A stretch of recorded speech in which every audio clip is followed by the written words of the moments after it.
The quality of your mind is essentially the quality of your life. It's a problem in society that people are so afraid to be alone, and some people don't even know themselves, which is crazy. If you have a habit of thinking in very anxious ways, but you're not conscious of it, then you have no chance of changing that. I don't think it does people any service to think of themselves as purely good. It's delusional, and it's better to come to terms that you have a capacity to do harm and you have a capacity for evil. Yeah. But you decide not to. Who do you think you are? What are you trying to scrap just right now, or what? No, but in a respectful way. No. Yo, who the fuck do you think you are,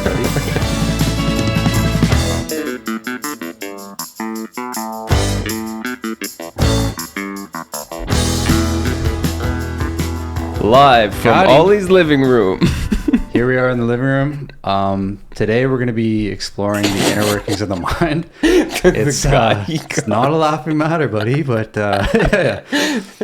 No. The Gotti got me. The what? When you said Gotti? I didn't say Gotti. I don't even know what that means. You did. Gotti? Yeah, you said like you mean got him? Yeah, like as I was saying live. Oh, because I beat you rock, paper, scissors?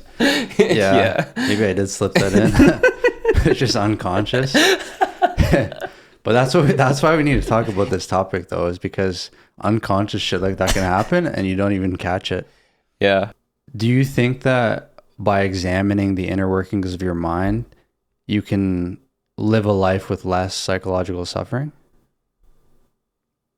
Wow, that is a huge question. And simply put, yeah, I think you can. Yeah, I think you can, but it's a big process, you know? Yeah. It's not just as easy as yes. It is a big process, and that's what I want to do in this podcast, is kind of break down that process, break down kind of the parts of the mind, from what is consciousness, what is the ego, what is what's called the psychological shadow, and get a better understanding of our minds. Because I think I don't think we do. I know, like, every single person, the closest relationship that you have, if you want to call it a relationship, the thing that you spend the most amount of time with throughout your life and you can never get away from, is your own mind. And we all have streams of thoughts rolling out, coming out of our mind all day long, most of which are unconscious, and a lot of which might provide negative feelings. Like, there might be thoughts that come out of us that lead to us feeling anxious and depressed. And I think that by understanding how your psychology is made up, then yeah, I'm fully on board with that. I think we can kind of discuss some things that'll lead to less psychological suffering, which at the end of the day, that's how you live like a life full of peace and joy and happiness, what everybody wants. And so that's the backdrop that this whole podcast is going to be set on, is that by understanding more of the things we're going to talk about today, you will be able to live with less chaos in your mind and more peace. And you and I have talked about this a fair bit, like just off the podcast all the time, is that, like, there's been certain things, certain books and practices that have led to each of us feeling better, less anxious, less stressed. And what are some of the things that you felt that, like, have helped you over the years or like topics you've learned about that have helped you kind of feel better? Yeah, definitely. Well, just to go back on what you were saying, like, yeah, suffering is everywhere. Like, it doesn't have to be, you know, war or conflict or something like that. It could be something as simple as, you know, your parents getting in an argument or a relationship breakup or something like that. So it comes in all forms, and there are definitely tools that I use to get through some of those tough times. Like meditation is a huge one, and it kind of ties into a couple of the key concepts that you talked about, like ego, consciousness, the shadow even. Yeah. So consciousness, what do you think the reason for consciousness arriving is? Or that's kind of maybe a bit too heavy of a question, but like, so you and I are conscious. What else you think animal wise or even plant wise, like what do you think consciousness is, and where does it exist? That's a tough one. I would say, yeah, because something being alive doesn't necessarily mean it's conscious, right? No. Something could be made of like atomic matter, which technically is alive.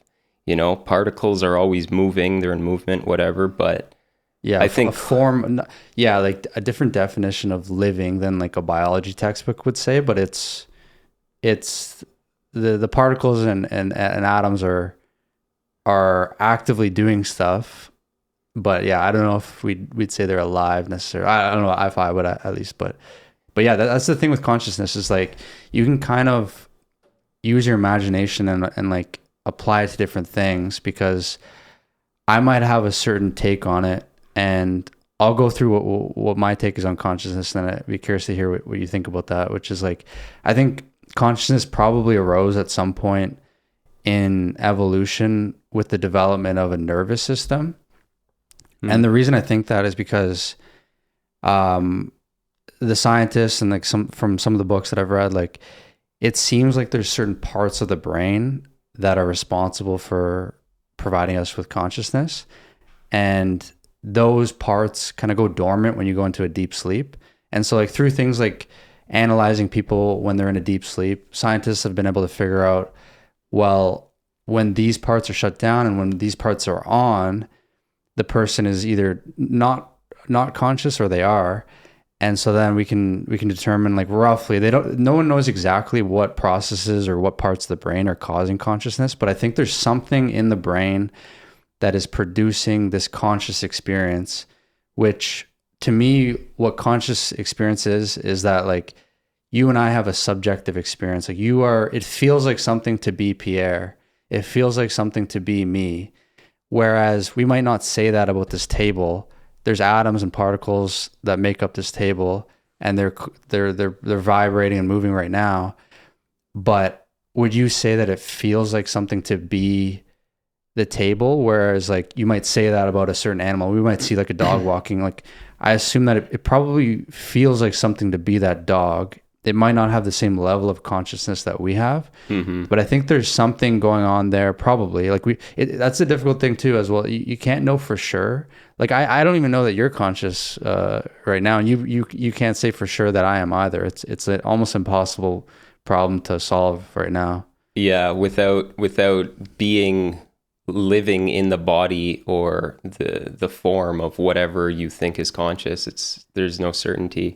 That's why I was mentioning, you know, like living atoms and stuff, because you mentioned on what basis, like whether it be animal or plants, do you think consciousness exists, or how do you define consciousness? And I think your definition makes complete sense, but sometimes I feel that, and maybe this is just me getting too spiritual, but sometimes I feel that plants and other matter that grow organically in nature may have consciousness, but just without a nervous system. And I think it might still, in a way, feel its environment. Just, let's say, for example, a plant or a human has 5 senses, like touch, smell, you know, vision, whatever else. A plant might have different senses in the way that it needs to adapt to nature. Maybe it senses light when there's light, but without eyes, you know, so it can know when to do processes like photosynthesis and, you know. So yeah, like I said, maybe it's just too much of a deep dive, but I feel like they could be conscious, but the nervous system does seem like an integral part of consciousness, because you and I we'll go unconscious every single night, and it doesn't feel like anything to be me, or it doesn't feel like anything to be you when you're asleep in a deep sleep. You effectively just like disappear off of existence for all you care. Your body's still there, your body's still functioning, digestive system's working, a lot of your systems are still working, but you are experiencing nothing. And so I think it's possible for like living things to exist, be moving around, be doing things, even reacting to things, like how a plant might react to the sunlight, and still be totally unconscious. The like weird mystery is actually, why are we even conscious at all? Because it doesn't seem like it's totally necessary, but it obviously evolved for some purpose. And I think that like the consciousness, it's an interesting point that you make, that like we could actually, there could potentially be consciousness in way more things than we even realize, like maybe plants and fungus and all sorts of things. But the way I tend to think about it is that like, because we have an example of ourselves going unconscious because of the processes in our brain changing, it leads me to think that the brain and the nervous system have a lot to do with it. And if you don't have kind of a computer type system like the brain is, like a lot of plants don't have, then consciousness may not be possible. But the kind of mystery and magic that consciousness exists is super, super important, because imagine if none of us were conscious and it didn't feel like anything to be me. It didn't feel like anything to be you. It doesn't feel like anything to be a dog. You're just kind of existing in that sleep-like unconscious state, but all the time. Imagine if that was the case. That would change the structure of like everything. Like things wouldn't feel as meaningful. Our like moral perspectives would probably change, because it matters to us that something else is feeling something. It matters to us that it feels like something to be you. And so like, if something is harming you or harming an animal, our concern is increased, because we think, oh no, like that must feel horrible for that animal. It's having its own subjective experience that we're not aware of, but we believe that it's having an experience. And because of that, we treat things differently. Whereas like a tree, we don't think it feels like anything to be a tree, so we'll hack down a tree, no problem.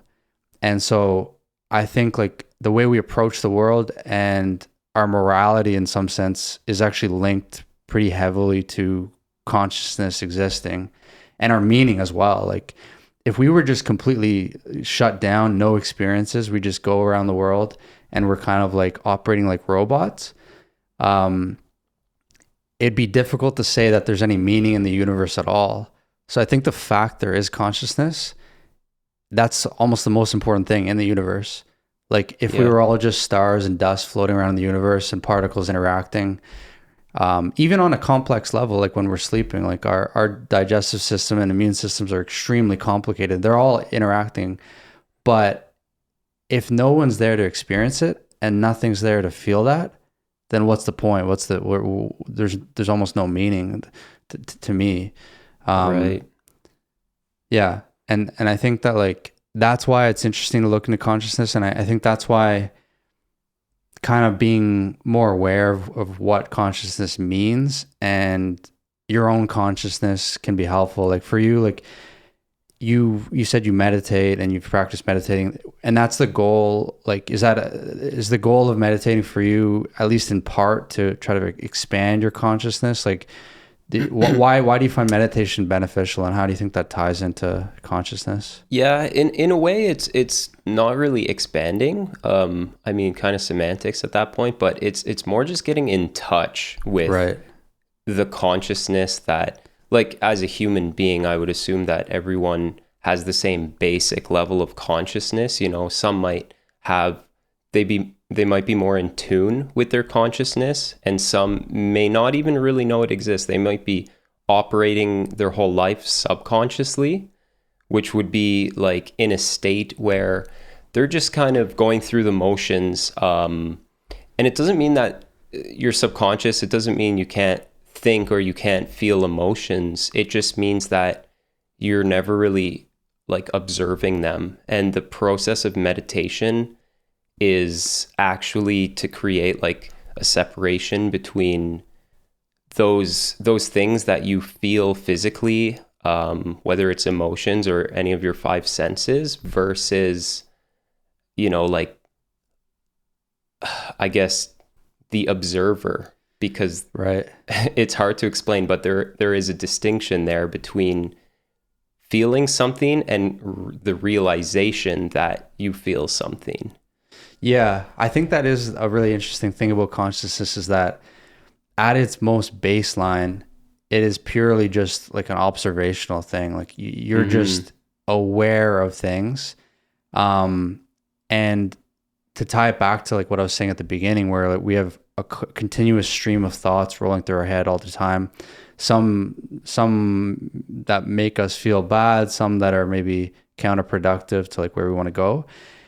When you and your when the thoughts and the emotions and the things that are appearing in consciousness are so closely like tied to you that you're not really seeing them, that's when they can be affecting you and you have no opportunity to like change them. So like if you have a habit of thinking in very anxious ways or very like self-conscious ways, but you're not conscious of it, you're not aware of it, then you have no chance of changing that. And so I think maybe the practice of meditation and the whole purpose of trying to kind of get back to your root of that observational consciousness is to provide some space between you, the pure life form of consciousness, and the appearances in consciousness, like your thoughts.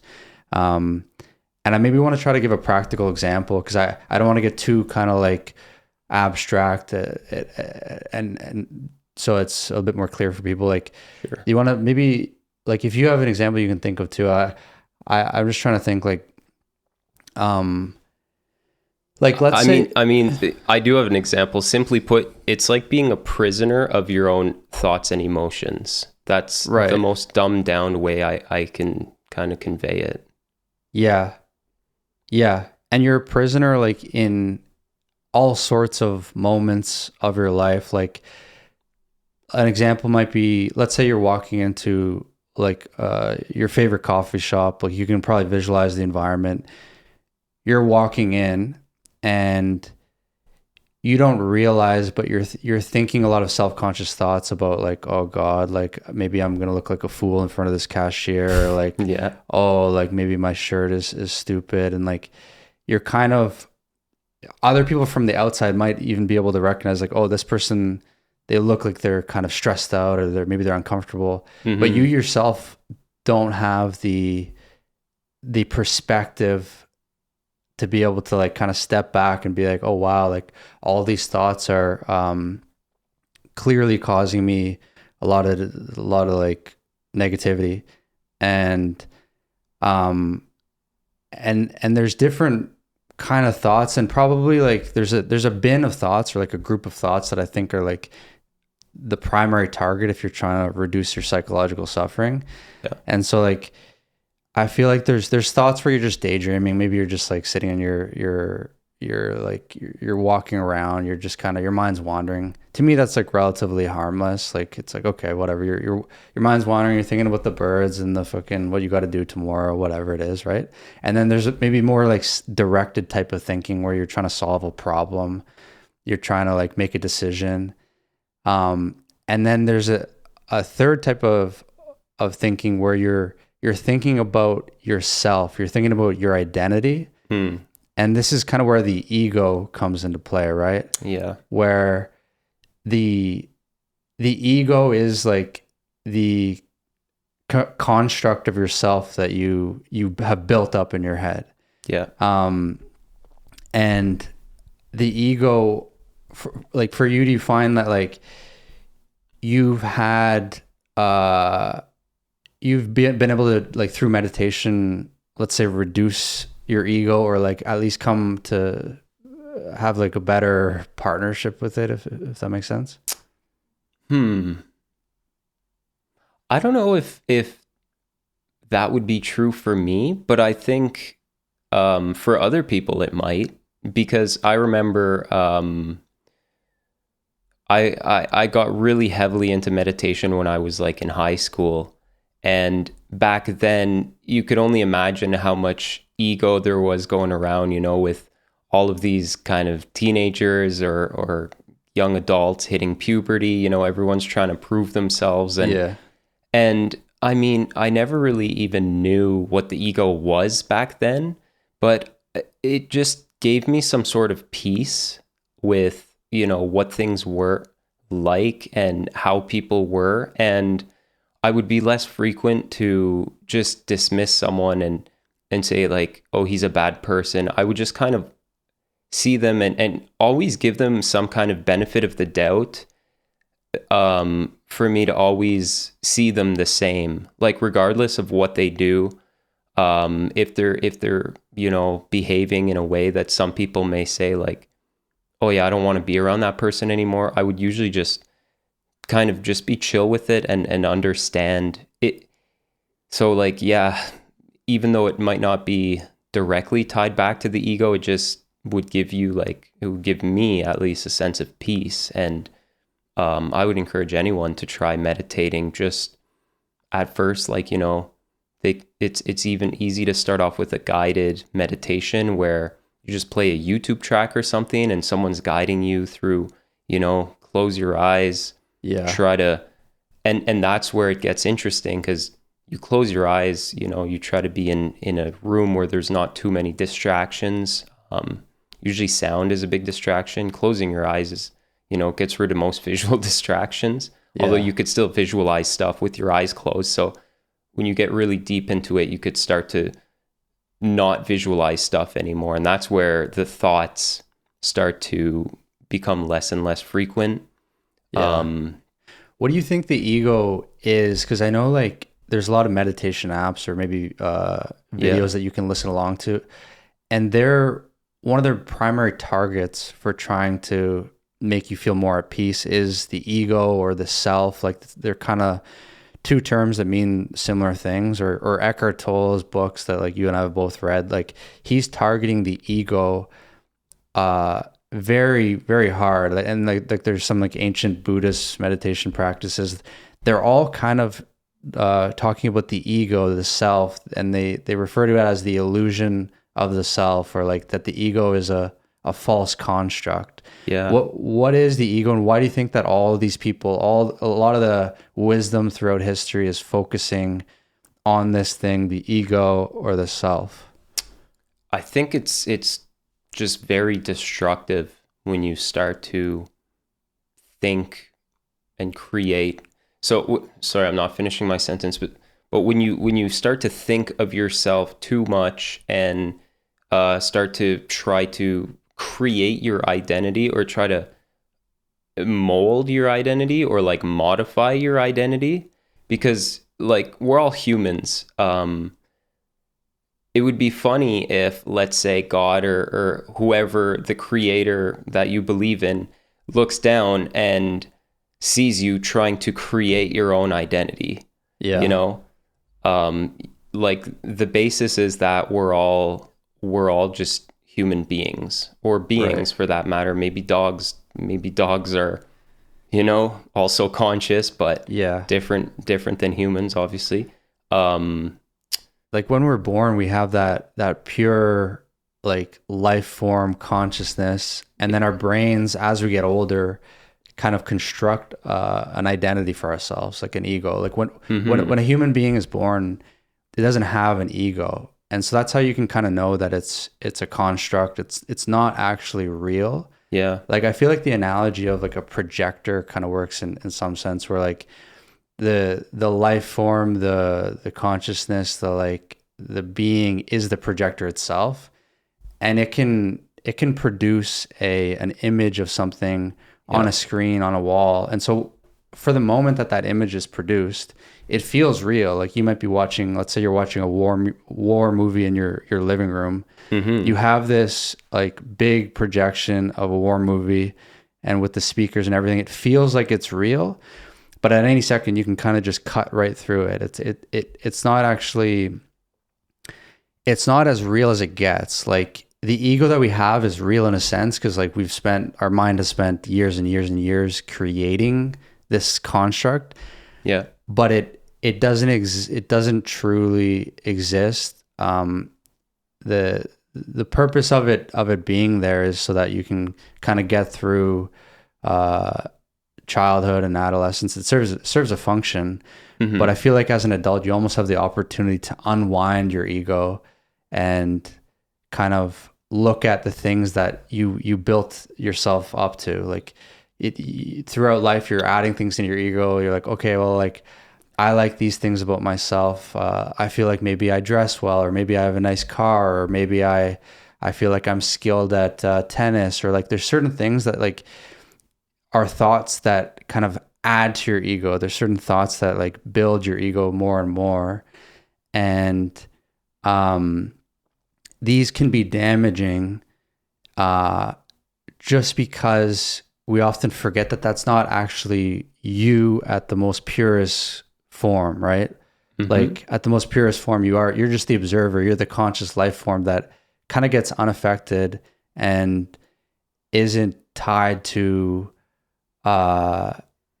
like it's not super judgmental, and it's not super like critical of how things play out in the world. What I mean by that is basically like your ego is a lot more frail. It can be kind of people can make comments, or maybe your car gets scratched, or maybe you like lose a certain game, and this makes you feel worse about who you are, about this ego that you've built. Yeah. So you mentioned the ego maybe serving a good purpose. So what kind of purpose do you think the ego does serve? I think, yeah, it's an interesting point, because like I said, a lot of people like in adulthood, like the perspective they'll take, like the ancient Buddhist wisdom, Eckhart Tolle, is like, let's deconstruct that ego. Yeah. But then you might ask, like, well, why is the ego constructed in every single human being? Everybody has an ego. I just think that it's necessary because it's for one, we can't develop a human being without it. So there's just like that fundamental reality is that everybody needs one. Just that's the way humans are built. But I think the reason that it's there is because there might be an importance to building an identity of who you are as an individual. Because sometimes, even as an adult, it might be almost impractical to operate as if you don't have any idea or construct of who you are as a person. Like it's kind of impractical in your day-to-day life to be thinking like, I'm unaffected by like anything anybody says about me, because there is no me, there is no ego, right? Yeah. So it's kind of, you might almost, for the sake of socialization and like living in a society, you almost need that ego. Like you need an identity. Not that you need it, because like I'm saying, the whole practice that we're talking about is like, how can you kind of deconstruct it and come to better terms with it? But yeah, like, you know what I mean? Yeah, like you might feel that it serves you in a purpose where maybe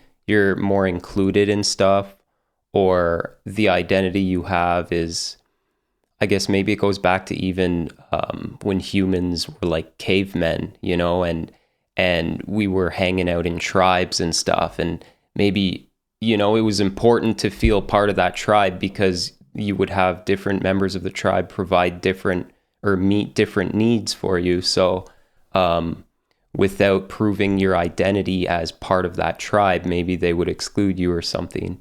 I don't know, yeah. but like in modern day, you could almost use that same analogy to any situation.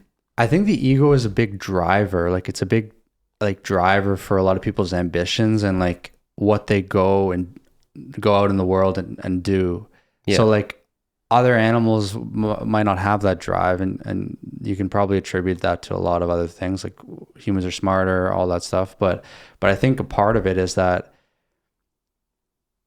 a dog or another animal is not thinking, who do I want to become? Like who do I want to be? And what kind of image do I want to present? Whereas humans are constantly thinking about that. They're like, well, what kind of job do I want to have? What does it mean if I don't have that type of job? What does it mean if I don't have that type of clothes? What does it mean if I don't have that car? These are all things that like will fluctuate how good we feel about ourselves depending on the results that we're seeing in the world. And I think that's really the root of why the ancient Buddhists, Eckhart Tolle, everybody's talking about this, is because you can be so easily disturbed if you're tightly tied to this ego identity of yourself. Whereas you can be much more free if you're able to like loosen up that string, at least. Like maybe you never detach fully from the ego, but you at least kind of like loosen up the string, and it doesn't matter to you as much what this identity of yourself is. Yeah, and I think it's important to say that by loosening up the string, what you mean is if we perceive the ego as the identification of self, loosening up the string would be being aware that we are trying to attribute our identity to various forms. And, you know, those forms could be, I don't know, different careers, different material objects. It could be your appearance, like your fitness, your looks. So yeah, and I think like just to give a practical example of like why this can be applicable, and like the tighter that you are connected to those forms you're describing, the more kind of at risk you are for your thoughts and emotions to kind of go haywire. Like when you come into a clashing moment with that, is I'll bring it back to that coffee shop example. So like picture yourself walking to the coffee shop and like you go up to the cashier and they say like, hey, like I really like your outfit, like you got great style. External validation. Yeah, it's like an external validation, and it's something where you might leave there and be like, you know what, like I identify myself as someone who dresses nice, and so you build yourself up, like you maybe are going to care more about clothing and stuff like that, versus if you go into that coffee shop and maybe it's the same you're going in, you care a lot about clothes, the way you dress, style, and that cashier says, hey, like they just give you the food, and at the end they're like, hey, I just want to let you know, like you look like an absolute slob today. Like you look disgusting. Yeah. And you go, oh, what the hell? And now you start getting self-conscious, and the tighter you are tied to you having nice clothes, the more that's going to affect you. So somebody whose ego is constructed around something like having really nice style and really nice clothes, they're going to be impacted way more than somebody who their ego is tied to something else. And we all have different things that are built that get thrown into what our ego is. Some people, it might be their car, it might be their hair, it might be their face, it might be their anything, their body, it could be all sorts of things. But the recognition that you have constructed this ego and you've thrown certain things into it, that'll help you have a better defense when you feel triggered or maybe unusually offended. You're like, oh, what the hell? I didn't realize like I thought of myself so much like that. I thought of like myself as the person who's dressed well, or the person who like gets good feedback or from cashiers or whatever, right? Like, yeah. I feel like there's so much to unpack there, because you just kind of touched on the shadow as well. Right. But I know there's just so many other things that I want to touch on first. But like if you go with that same example, there's also levels to which someone could be aware of their ego, and maybe the person who's walking in not intentionally dressing bad, but he's just dressed so bad that the cashier had to say that comment to him. Yeah. What would relieve someone? The cashier just had to.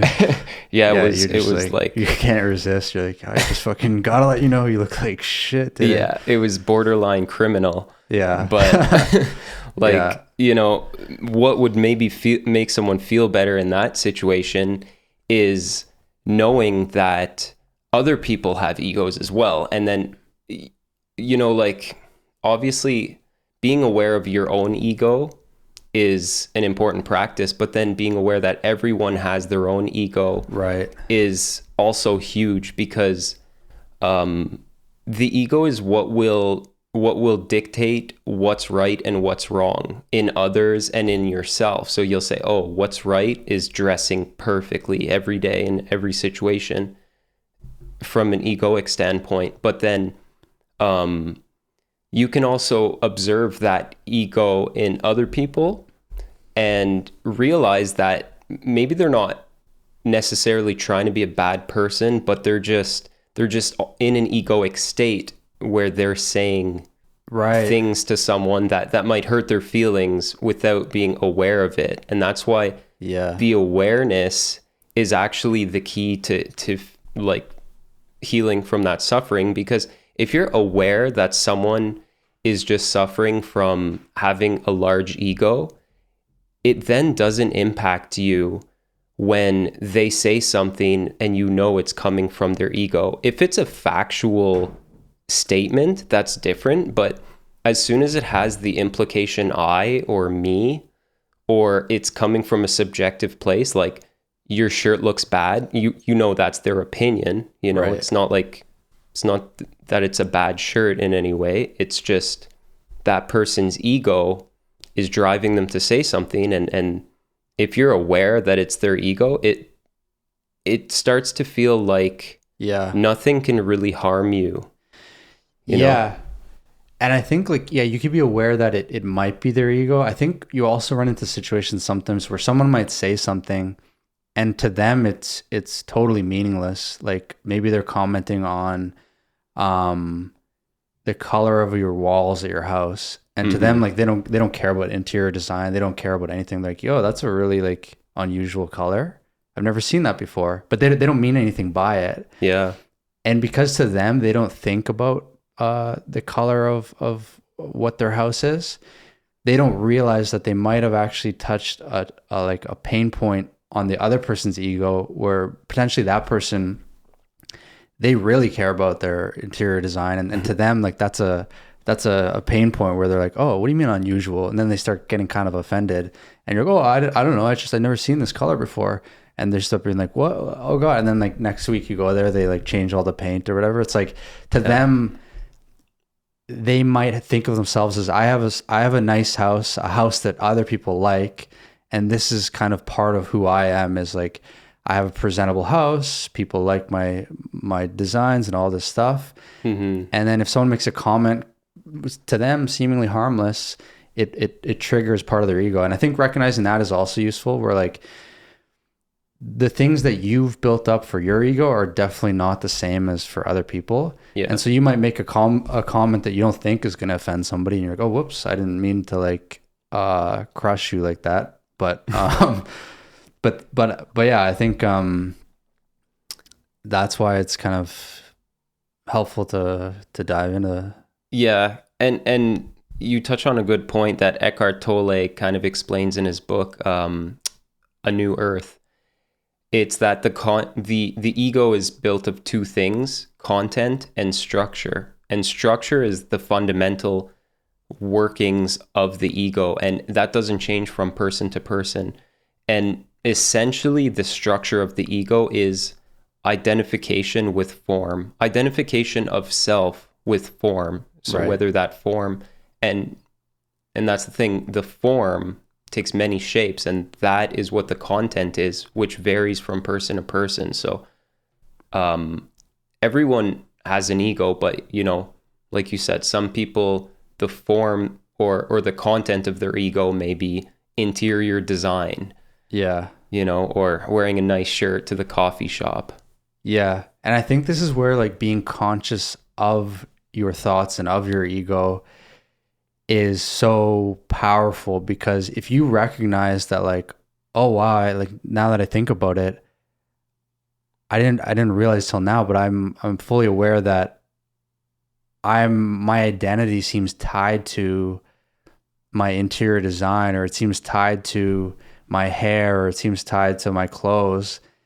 And I've only realized that because I've become more aware of my thoughts in response to somebody bringing up that topic. And I'm like, oh, you don't like my hair, and then you start to get like really upset or whatever. And that's how you can reduce a lot of your like psychological suffering, because all throughout the day we might be thinking of ourselves and how we relate to certain things. And I think the less we think about ourselves, the more at peace you're going to be, and the less that you've connected yourself with forms, like you're saying, like external forms, the less that your identity is associated with any form, the more kind of at peace you are, because you can't be upset and stressed and anxious if you're not tied to the paint or the clothes or anything much. Yeah, and there's also situations where like we're talking a lot about, stopping to reducing suffering in ourselves, but then sometimes the suffering is literally coming externally. It could be from like war or some sort of conflict, or just someone who you might consider as like your enemy or something. But then, yeah, noticing that and being aware that their decisions are driven by their ego makes you more understanding, and even maybe to a certain point forgiving of their actions, because you could know that they're not actually malicious. They just have an ego that's driving their decisions, and they're lacking awareness. And 100%. I think that's a really good point, actually, is that like within every single person, there's kind of almost like a higher level you, and that's like the logical, conscious side of you. And then there's the more lower level you, which is like the more emotional, unconscious side of you. And we all at times are like operating in the higher or lower levels of ourselves. And yeah, recognizing that you yourself can sometimes be totally irrational and emotional and not aware really of what you're doing can be helpful, because then, yeah, you kind of, you're a little bit more empathetic or less like harsh with other people, because you're like, oh, like you maybe had like a moment where you just kind of like got really kind of emotional or unconscious, and that thing seemed to really trigger you. And that's normal. That happens to people all the time. As a practice, like you can probably meditate and do things to make that less likely, but to have it never ever happen it might be unrealistic. Yeah. How do you think the viewers watching this podcast would be able to take a step towards being more aware of their ego? Well, hopefully we've been able to provide like a little bit of a framework that helps understand the ego, because I found that really helps. Is if you don't even really know what it is or what you're trying to deconstruct, then it's difficult to start that process. But once you do, I think just recognizing, trying to meditate, like, and it doesn't have to be like a sit down, close your eyes where you spend time doing that. You can just all throughout the day kind of just be assessing your mind and thinking about like watching your thoughts and watching how often you think about yourself, because those are the type of thoughts that are likely to be more egoic and more of the problematic ones, where you're thinking about how do I look? Am I going to do this right? Like, what if I don't do it right? What if I fail that project? What does that mean about me? Who am I if I'm somebody who doesn't get that project done on time?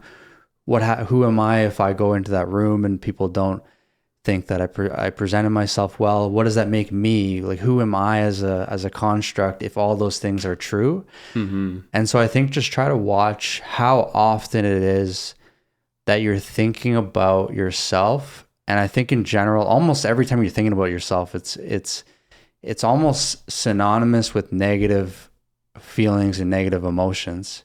It's the times where you're daydreaming or you're thinking about somebody else or you're hyper focused on a project or a task.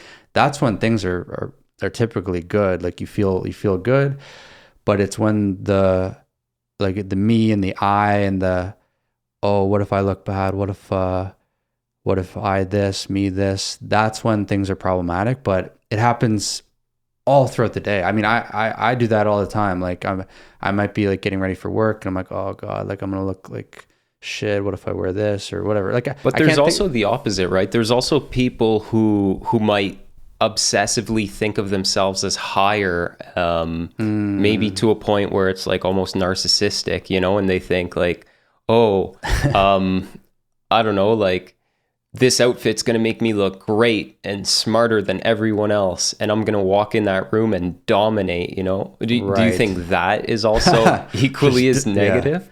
Walk in that room and dominate. Yeah. I mean, I think, yeah, that's a weird one because yeah, that's definitely an example where you're thinking about yourself and it might not fully feel horrible, but I think that's the dynamic of the ego, and the reason we try to build it up is because sometimes it does make us feel good when we feel like we've gotten a success and we've added content to our ego.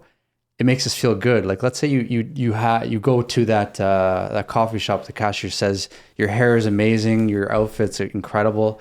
That's actually kind of adding to the ego feeling good pile, where like you might be thinking about yourself like, yeah, I do have nice hair, but you're not feeling bad. So that's totally true. Like, not every time you're thinking about yourself is negative, but I think the downside with that is that you're still constructing an illusionary piece of content, the ego, and it's at a risk of being popped at any time, or it can be and if it's not you popping it, it can be very painful feeling. So like, let's say someone who has like a really big ego, they're maybe more narcissistic, they're thinking about themselves all the time, is that when things go wrong for them, and maybe their plan was to go in that room and dominate, and then they go in that room and like they come out like acting like a fool, like everyone's like, this guy's a clown, it might hurt them extra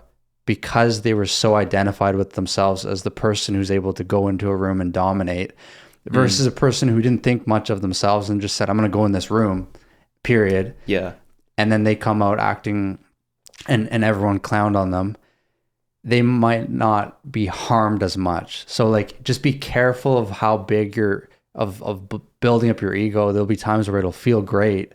Yeah. But even on the successes and even on the praise, like, be cautious. And I think that's why like some people say like pride is one of the cardinal sins, is because like you got to be careful. It feels nice to be prideful and have a big ego at times, but it makes you susceptible to treating people poorly because you're maybe not as empathetic and stuff. And also the bigger you are, the harder you fall in a way. Yeah.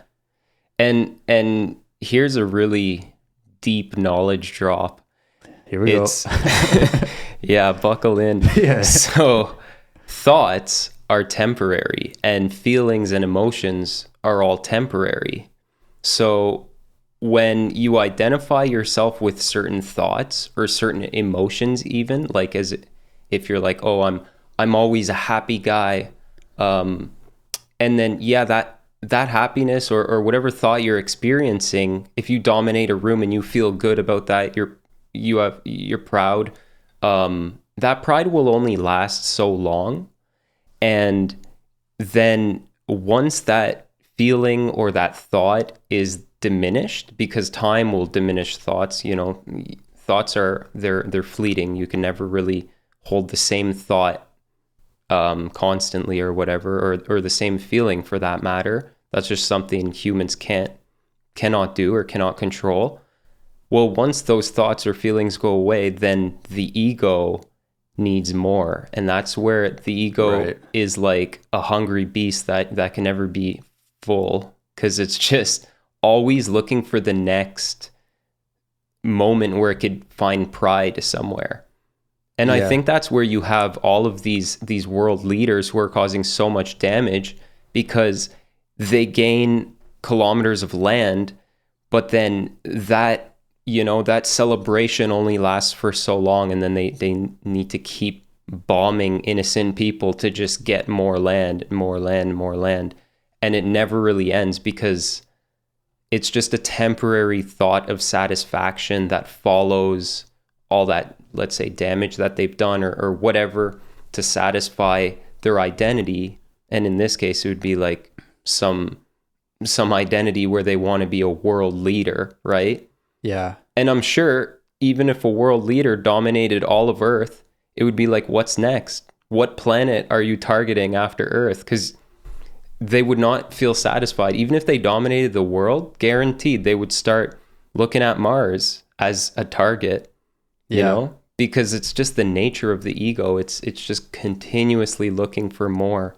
And that's where you get into certain sort of like addictions where people, they need to buy things that they associate with, like a certain brand, or, you know, brands are a huge one, because it's like, yeah, and those are the type of things that, like, to kind of circle back to your question about how can the viewers potentially like notice their ego and reduce it, is like, try, let's say you just give yourself like a shirt that you don't think is nice, put that on and go outside and watch how your mind thinks about yourself. Like, think about like, oh God, like how you might be getting more self-conscious. You might think like, this is embarrassing, this is whatever.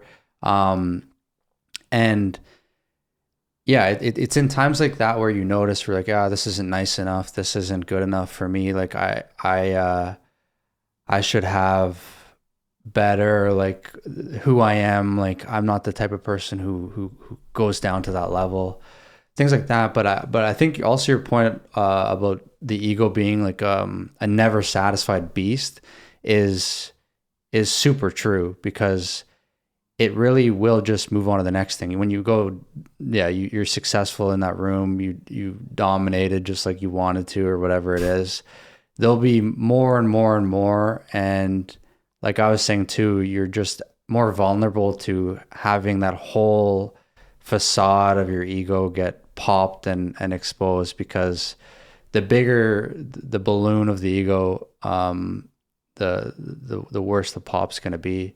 And for sure this applies to world leaders and like political figures. I think there's something especially appealing for political figures, because you get a lot of status and power.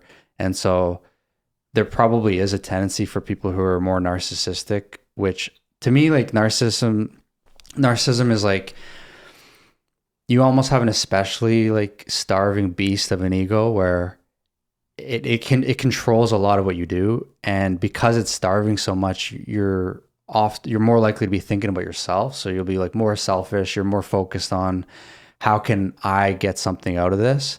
And it's just like an aching beast that wants to build your identity up more and more and more and more. And there's certain positions in life, like politician, that are going to maybe provide more of that. You can be, you're the powerful one in the room. Like, you have all the status, you get to say, dictate how the rest of everybody should live. And it's problematic, actually. Like, I mean, it sucks that the people that are typically running the society might have some of the biggest egos and some of the worst cases of narcissism.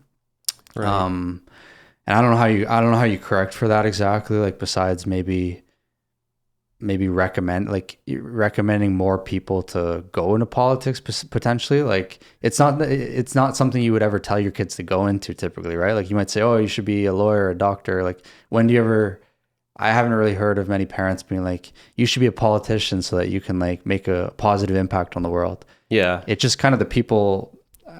It's not very encouraged, but maybe in some way it should be, because that way you could end up having politicians with higher integrity and less focused on how much power and praise they can get, and more focused on how they can like serve the population, the community. Yeah. There must be some sort of like perfect balance between, you know, still having some of the benefits of the ego, but at the same time being aware of it enough to not let it drive your thoughts or drive your feelings. You know what I mean? Yeah. What do you think the benefits of the ego are primarily?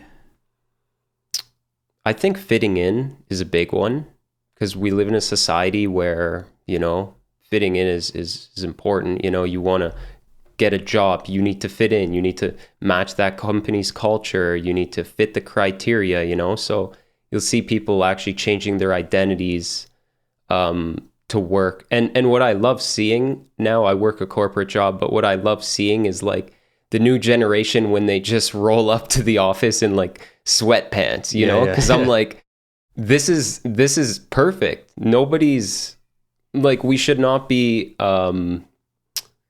I don't know, maybe sweatpants is an extreme case, like, because but I know what you mean. It's like almost imagine if there was a world where there was like zero prejudgment. Like you go to you meet somebody, they're wearing like sweatpants, you you assess them like purely based on the content of who they are, and it has nothing to do with like, but it's kind of unrealistic. But then like again, the content of who they are, you got to be careful, because that's also another egoic way of looking at them. So fundamentally, you just have to look at them as another conscious being, and it ends there. There's nothing else. Every corporate office is just like a meditation place now. Everyone's like, we're just being, bro. Like, you just go and exist.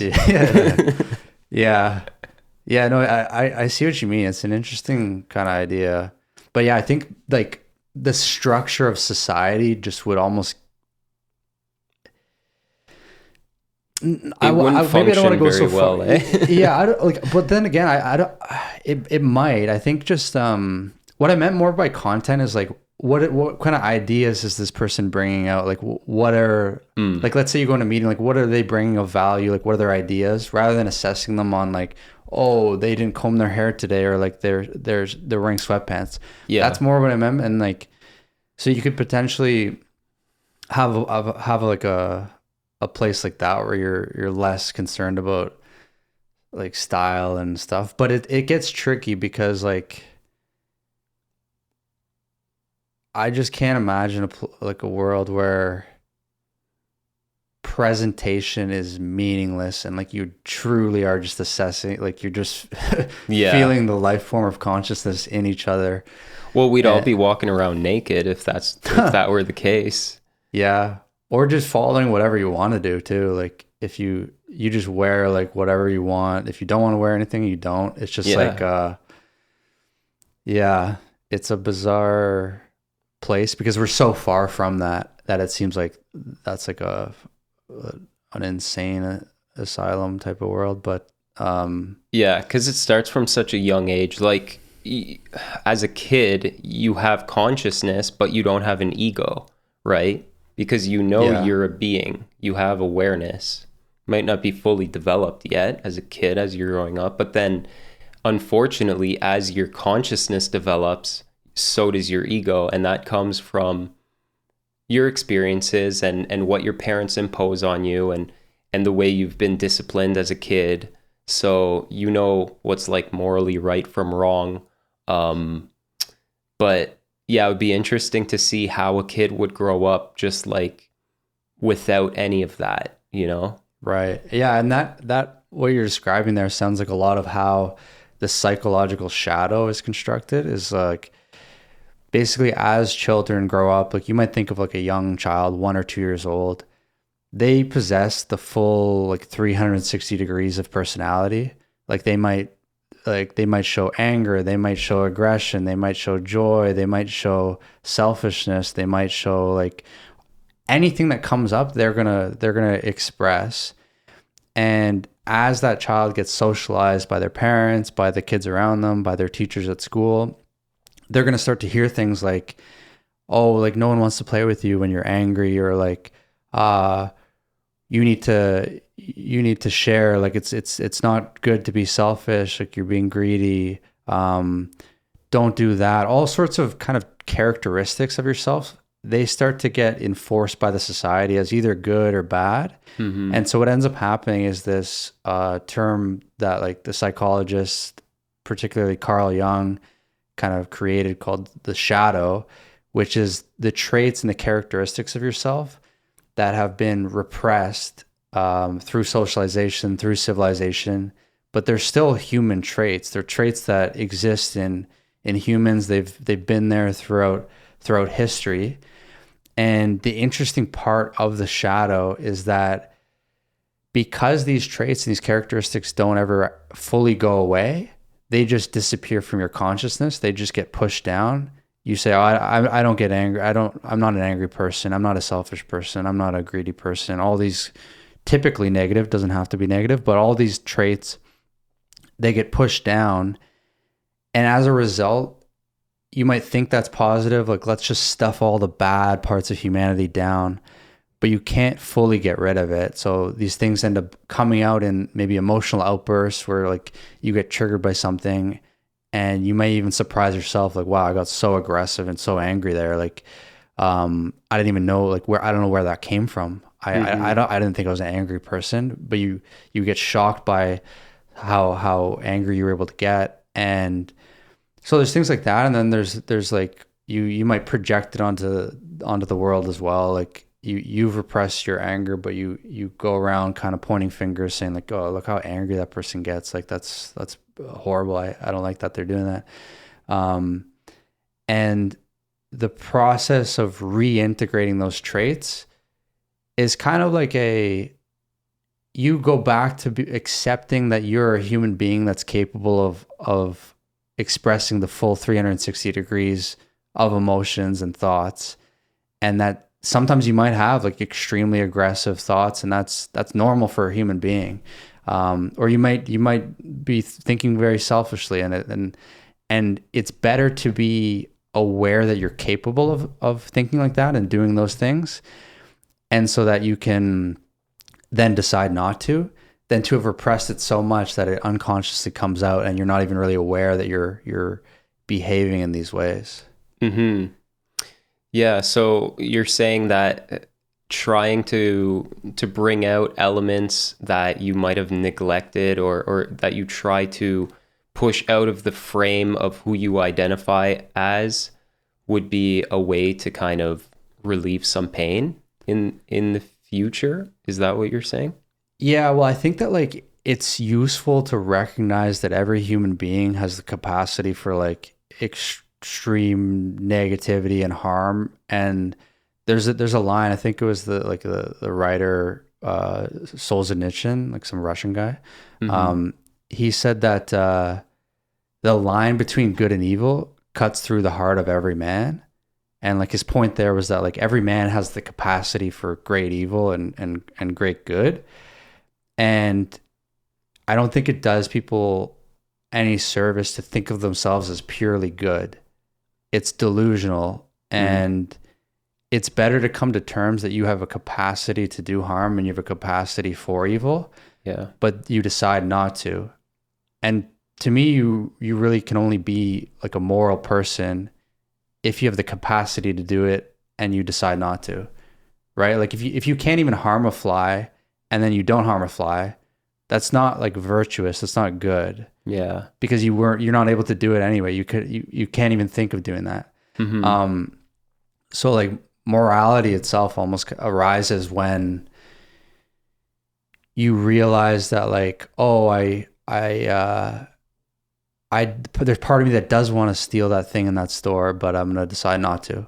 Yeah. Right. But if you completely deny that and repress it, like, I don't steal, I never would. It's like, you're not being fully honest with yourself, and like, and you're more likely to have these outbursts or shocking moments where you're like, oh my God, I don't know what came over me. I was just kind of greedy or aggressive or super lustful or whatever. Like, it's like all these classic like sins, I guess, like pride, lust, greed. Yeah. These things exist in everybody. And I think it's actually helpful to acknowledge that. Yeah, true. And I think another big part of the shadow is that those things that people repress are causing fears and insecurities and sometimes even trauma. And, you know, like bringing those things up to the forefront and maybe, you know, doing some tough thinking and self-reflection is important to be able to heal from those insecurities and those traumas. Like, many people will use coping mechanisms that they're not necessarily, the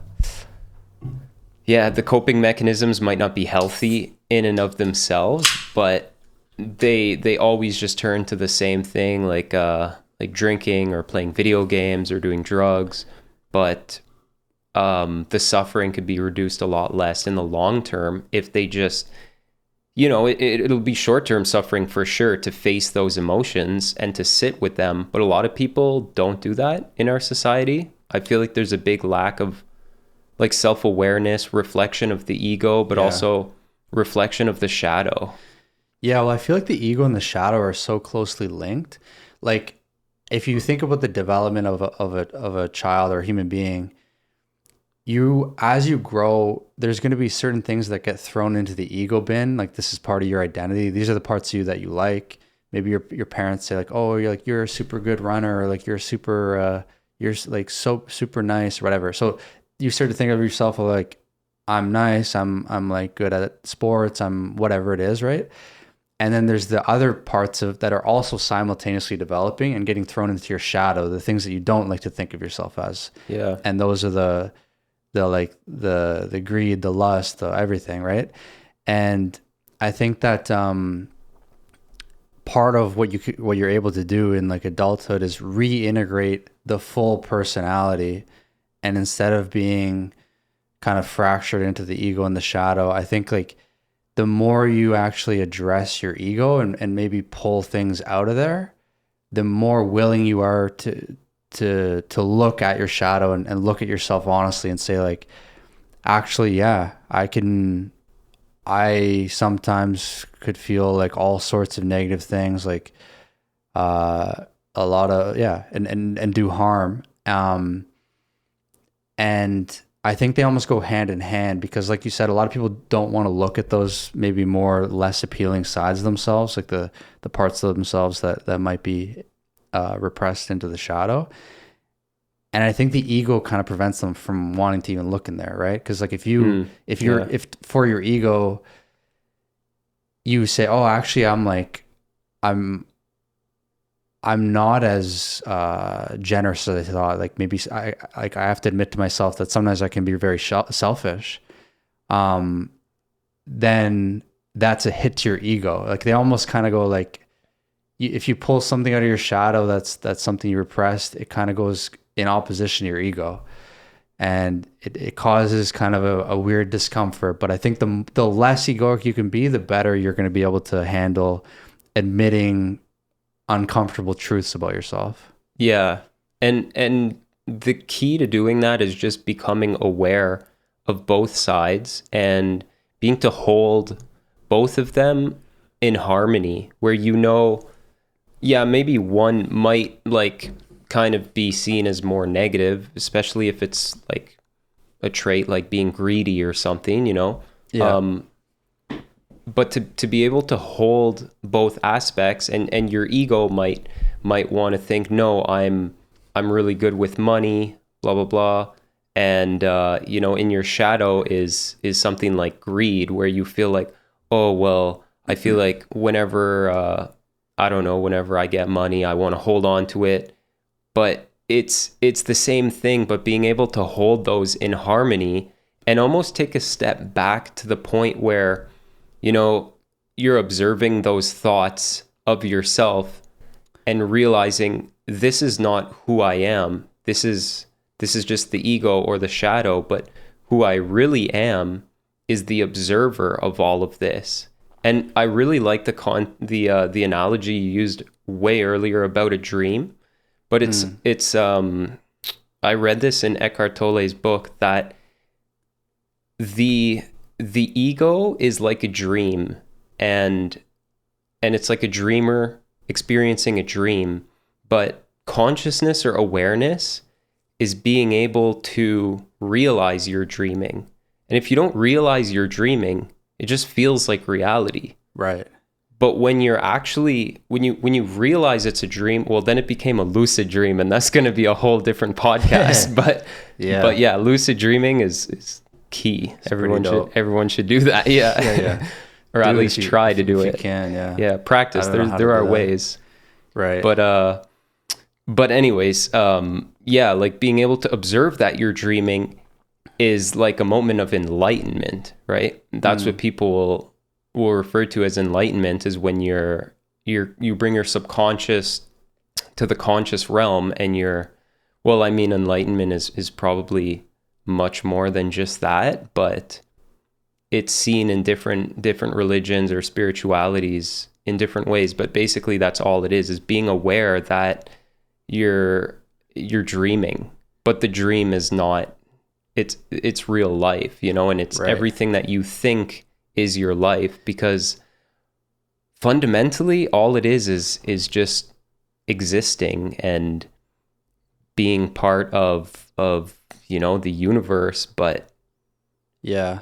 if I ask you who you are, I think that's a great question. Maybe we should have started with that question. Yeah. But yeah, let's restart this podcast. Who are you, by the way? I don't know, how did you get here? Yeah. But who do you think you are? What are you trying to scrap just now, or what? No, but in a respectful way, you know. Yo, who the fuck do you think you are, buddy? Yeah. No, who do you think you are? Well, yeah, like I get what you're getting at, is that like anything that I think of myself as is like an illusionary construct of myself, my ego. Like I know myself as Ollie. I know myself as certain characteristics and traits, because I have a memory of doing certain things. But the way that I specifically think about myself is not objective. And this is kind of the whole point, is that the self is an illusion. Like I have cherry picked certain things throughout history, certain things from my memory, and I throw some of them and I discard some others, and I put some of them into my ego, and that creates who I think of myself as. And so just as like, if you ask me like, who am I? And then you ask someone that's close to me, who is he? They're going to have two different descriptions. And it's not that one is true and one is false. It's just two different perceptions. And they're actually both kind of not objectively true. And so I am, at the most purest form, just the conscious life form that's at the bottom of it all. And anytime that I'm able to kind of sit back and be in that moment, it feels the best. Like, and there's times where I might be ruminating or thinking too much. And these days, honestly, like a super good kind of motto, I guess, that I have is just simply think less. Like I'll just say that to myself, remind myself of that. Just like, think less. Yeah. Because a lot of time I'll be thinking about stuff. Oh, what about this? What about? It's just like, doesn't matter. Most of the time, like when I'm ruminating, at least for me personally, I can be like super like borderline, like worrying too much, paranoid, like, for me, it's very helpful to just say to myself, think less. And then in those moments, I find I'm able to sit back at that like pure being of like who I really am, which is just the awareness of like, oh, we're alive and well. So all the stuff I was thinking about and all the stuff I was worrying about, you immediately notice in that moment that it wasn't that important. Things are good. I'm alive, I'm living, and that's a miracle, or it truly is, that I'm experiencing anything at all right now. Do you feel like there are better times of the day or better places to be to sort of feel that way, or to change your mentality to shift towards beingness rather than just self-identification or thoughts or feelings? Yeah, I think there's times where it gets more difficult, like when you're really stressed out, and that's where you don't have as much space between you, the conscious you, and your thoughts. Like things, it just feels like more like a dreaming state. Things are just happening, but you're not really aware, and you're not really watching what's happening. You're not having a lucid dreaming of your awake life. Like you're kind of dreaming while you're awake, in a sense. Things are just happening. So yeah, I think when you're stressed, but I think like maybe you can go certain places. Like, do you find there's certain kind of practices you can do or places you go that like when you go there, actually for me, and again, I still want to hear what your take is, but like nature, I find kind of, it just, you look around in nature, you look at the birds and the squirrels and the animals and the trees, but honestly, it just feels like everything is pure consciousness that I'm witnessing. Like, honestly, it takes you out of that egoic rumination, thinking about all sorts of stuff, when you just see like a dog running around having fun. It's not, it doesn't have any identity. It's just purely living. And I almost get a little bit of envy almost when I see like the squirrel just running around, and it's like, yeah, he doesn't have a 9 to 5 to go to. Yeah, it's fucking on holiday all day long, every day, 24/7, 365. That squirrel's living it up. But there is something just like about how it simply is being, and that's the state that I want to be in more. And I'm like, and that kind of snaps me out of it sometimes, where I'm like, yeah, just live, be alive. There's not so many things to worry about. Yeah, I think nature is like one of the best places to go, if not the best place to go, to feel, at one. And when I mean at one, I mean everybody's consciousness stems from the same single consciousness. Like when you really take a step back from like all these humans running around on Earth like ants, we're all, created from the same essence, and that's the consciousness. So, and like, I feel like we also share that same essence with other living creatures, and that's why we could look at them and feel connected to them in a different way, if that even makes sense. But yeah, I think so. Like, I think like there's something that you feel like almost instinctively, that like this consciousness and this life is magical and powerful. Yeah. And when you see another life form, like another animal, another person, and you like feel like you're connecting, it's like not everything is alive, but when you have that situation where you run across something else, and you realize this deeply like powerful life form that's in that animal or that person, it feels, you feel something like, hard to even describe, but it's kind of just like a deep commonality that you have. Yeah. And like it's a different species completely, but you're looking like eye to eye to a deer or something, and it just feels like you share the same essence. Yeah. And some people might think that's absolutely crazy, but I would encourage those people the most to just go take a walk in the forest and maybe try meditation, because it is true. At least that's my subjective truth. Yeah. And I think the reason that nature is so powerful is because, one, you're in the elements. You're not like you're not sitting on a concrete slab of some sort or like a man-made structure. You're literally in, like fucking you're in the Amazon woods. Rainforest. Yeah, the Amazon rainforest. Mosquitoes are biting you. You're getting bit by poisonous spiders.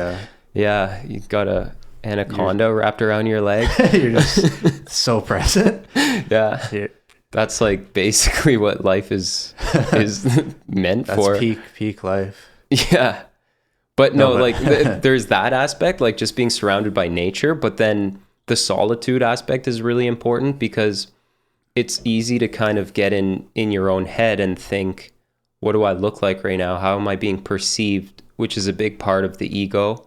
So to not be surrounded by others and to just be alone really helps that. And like, it's sad because you see some people live their whole life afraid of being alone, afraid of just having that little bit of suffering associated to their own presence, because it's true, loneliness doesn't feel the best. It obviously feels a lot better when you're cracking jokes with your buddy, or even you're socializing and you're in a circle, you feel included in something. But it's a problem in society that people are so afraid to be alone that Yeah. They will do radical things to, you know, to just avoid themselves. And some people Yeah. don't even know themselves, which is crazy. Oh yeah. And I mean, that is like one of the most fundamental things that I want, if anyone's listening, to get out of the podcast, is that coming to know yourself more is super beneficial and super powerful, because Yeah. you can be alone but not necessarily lonely. And I think the difference there is just in the way that you're thinking about yourself when you're alone. And I think about this all the time, where sometimes I'll be alone and I'm like, you almost feel self-conscious even while you're by yourself. You're like, oh, like I should be doing something else. I should be like this.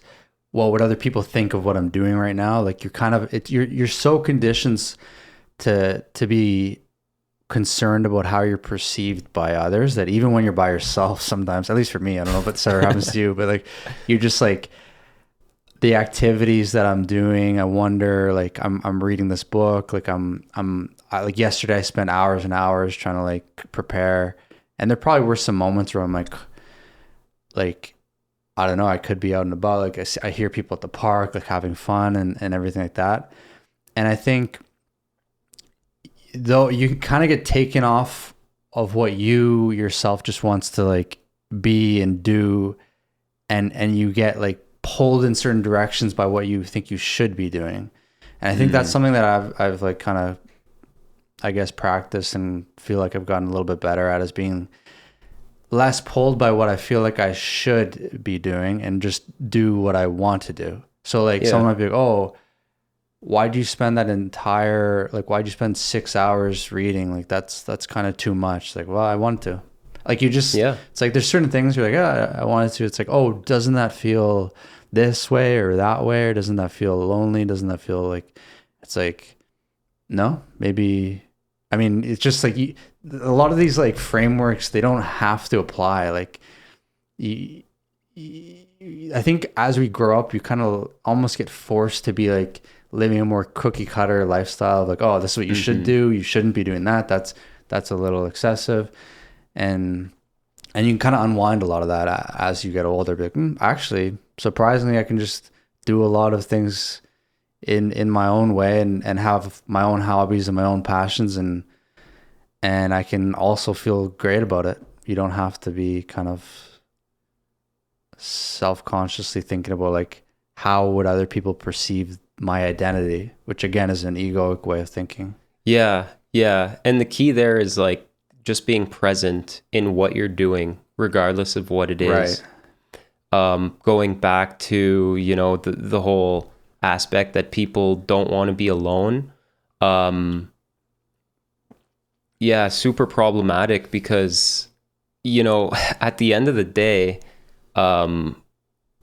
you only have yourself. I mean, you're not going to always have the same friends, your family members, you know, we're mortal. So everyone's going to disappear at some point. And inevitably, someone is going to have to face themselves, whether they like it or not. And the key to, I mean, it's not really happiness, but the key to peace, being at peace with yourself, is just getting familiar with yourself before you're forced to, due to an exceptional circumstance. You don't want to get to the end of your life and have your partner pass away when you're 80 years old and you still have 10 years to live, and it's the very first time you experience being alone in your entire life. Yeah. You know, that's going to be pretty hard. So yeah. You also can be lonely even when you're surrounded by people too. Like it's like, oh yeah, the quality of your mind is essentially the quality of your life. And so like, if you don't have a good relationship with yourself, with the inner workings of your mind, the quality of your life is just is going to suffer. Like imagine if you had a roommate that is constantly with you 24/7, and you and them are just always having disputes and fights and just never on the same page. Yeah. In some way, it's kind of similar, like with you, who truly is with you all the time. The mind that you have, it's the way that it's running, the way that it's processing information. that might be causing all sorts of like negative feelings. And Yeah, bringing you out of the present moment. yeah. And I think like your point about being alone is one of the best ways to kind of discover your mind Mm-hmm. is true. And I think, yeah, I guess a lot of people, they might not want to, it feels uncomfortable, so they'll avoid it, but it's difficult to gain the insights into your own mind without spending some time with your own mind, being alone. Yeah.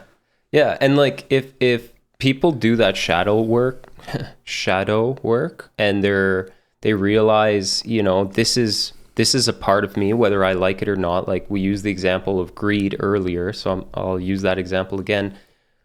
You'll get into situations later in life where you might feel that greed again, but you'll be able to identify it. It won't just feel like some ominous sort of feeling of discomfort. You'll know, oh, I'm feeling greedy. So, you know, and then that's where you're not that's where your consciousness is not or sorry, let me reframe that.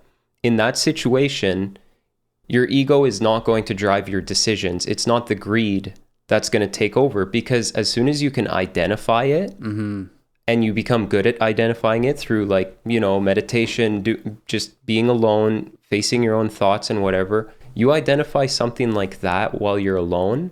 And then when it comes, like, practice becomes reality and you're feeling that same feeling, well, the awareness that is consciousness is going to allow you to realize that it's just greed. It's just a feeling. It's not actually who you are. And then you're going to be able to make a really level-headed decision on whatever the matter is, where it's not just coming from a place of I or me. You're actually seeing everything as a whole, like as if you took a step back and you were seeing the whole situation in a third person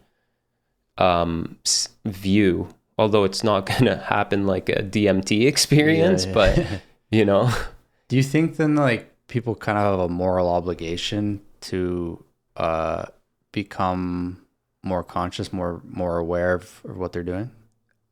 I mean, imposing obligations I've never been a fan of, but you know, just being a rebel growing up. But I think, I do think it should be taught in school so people know how to have those tools. Yeah.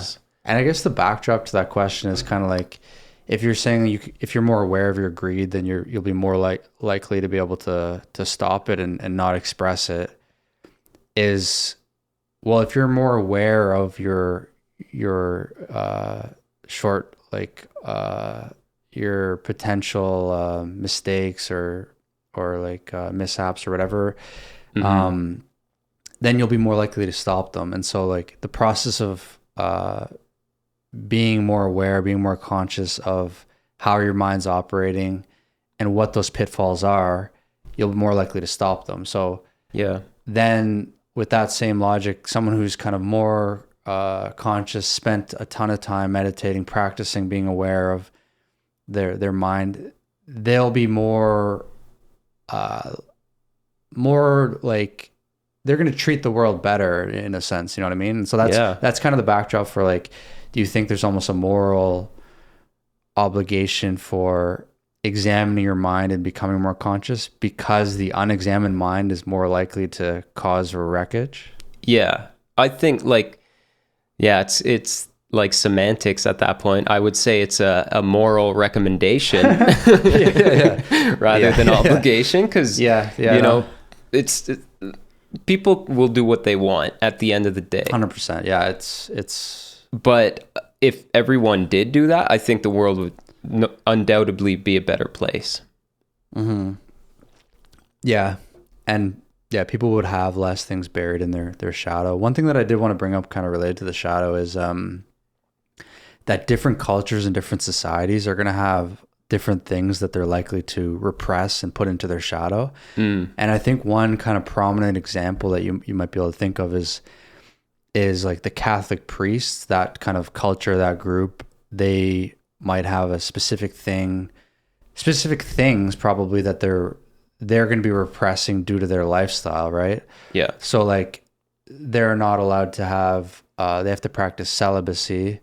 And so I wonder if like when there's scandals that come out where like Catholic priests are like molesting children and things like this, and if that has something to do with the fact that they've kind of repressed their lust and they're repressed their like sexuality because they have to practice celibacy. So that this is kind of the whole point that we've been talking about with the shadow, is that when you repress certain traits, there can be a likelihood for that thing to kind of it'll bubble to the surface in ways that are harmful, and you haven't integrated that aspect of yourself. Like you don't know how to control your sexuality because you've just repressed it and you've ignored it. So then it comes out and you end up kind of causing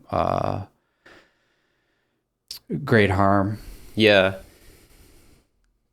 I don't know if there's anyone that makes that decision intentionally, but yeah, if someone's not making that decision, like the intention to be celibate, if they're not and they're being forced into, there could be serious problems. Well, but the priests, I think, are intentionally making that decision. Well, intentionally, but then, they go and commit these horrifying acts with children or whatever. So, I mean, the ones that have, not all of them, but yeah, they claim to be, they claimed that that's what they want, or that's what they're vowing to. But at the end of the day, there might be some that are like seriously they don't even have those thoughts, but then others might be struggling with it, Yeah.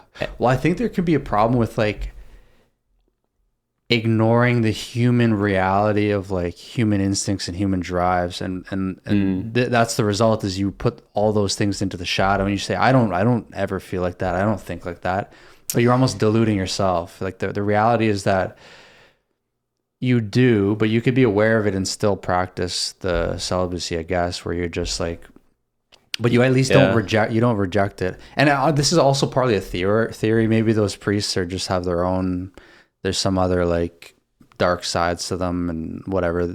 But that's part of the theory of the shadow, is like when people try to repress like just base level human instincts and drives, they can end up bubbling to the surface and causing damage. Yeah, no, for sure. That I understood. I was just wondering if there's actually a situation where someone is like 100%, something is maybe not even in his shadow because he doesn't identify it with in the slightest, or doesn't identify himself with it in the slightest, like, but what you say. Oh, like, are you saying like the stuff that they've done to children, like people wouldn't identify with that in the slightest? Like no. I mean is that, like if somebody literally wasn't interested in sex at all, even though like it's a human, it's fundamental to humans, but if they were I'm a priest, but like that's not even in my shadow, it's just completely gone. Yeah, well, I guess the tricky part is that the shadow is unconscious. That's like the whole part where it's difficult to even assess what's in your own shadow because you've repressed it. You're not aware of it. Yeah. And so it comes out in these like outbursts, or it comes out in a projection, or it comes out when you assess like your previous behavior and you're like, oh, that was really contradictory. Like I think of myself as that type of person, but oh wow, I was selfish, or I was really angry or aggressive, whatever it is, right? Yeah. And so then you can, or you get feedback from somebody else. Like someone else might just have to be honest with you and be like, yo, I see like you seem to have like a ton of pride, or like whatever it is, right? Yeah. And so that's how you can uncover your shadow. So I would just, I guess, somewhat doubt if like this priest is saying, no, I genuinely don't think that. It's like, well, that's the whole point of the shadow, is it's unconscious. So you wouldn't think that. You wouldn't think that it is there. You wouldn't be aware of it at all. Right. And but then again, there could be someone who's done a ton of shadow work. They've analyzed their projections, their behaviors, and they've got a lot of feedback from other people. And yeah, maybe then they get to the point where they're like, yeah, I like, I genuinely have found a way to like nullify the human drive for sexuality, and I don't think about it at all. Maybe, you know what I mean? Like, Highly unlikely. yeah, I mean, that's the thing. Like a lot of these human traits are just like, it'd be like someone saying, it's impossible for me to get angry. You'd be like, Yeah, huh? Like, isn't that just a normal human trait that exists in everybody? for sure. So it's almost kind of along the same lines. So for someone to say, yeah, no, I don't do that, never did, never could. It's like, Yeah. okay. You start accusing him of being a liar. Yeah. I'm He's like, just no, kidding. I never lied, never could, never would. It's Yeah. like, okay. Yeah, this guy's hard to crack. Yeah. You're like, yeah, you just never done anything. I never thought anything about anything ever. Yeah, guy It's like- doesn't think. Damn. Yeah, never had a thought in my life. Yeah. Yeah. So, how do you think people would be able to do shadow work? And I mean, yeah, I want to hear what you have to say about like how to get started with shadow work, like how one can identify their own Well, shadow. I think it's just one of the main things is like, if you're ever reflecting on your past behavior, just try to don't delude yourself. Like for me, there's been times where I almost like surprise myself with how aggressive or like angry I could get. And I think you don't do yourself any service trying to think like, oh, like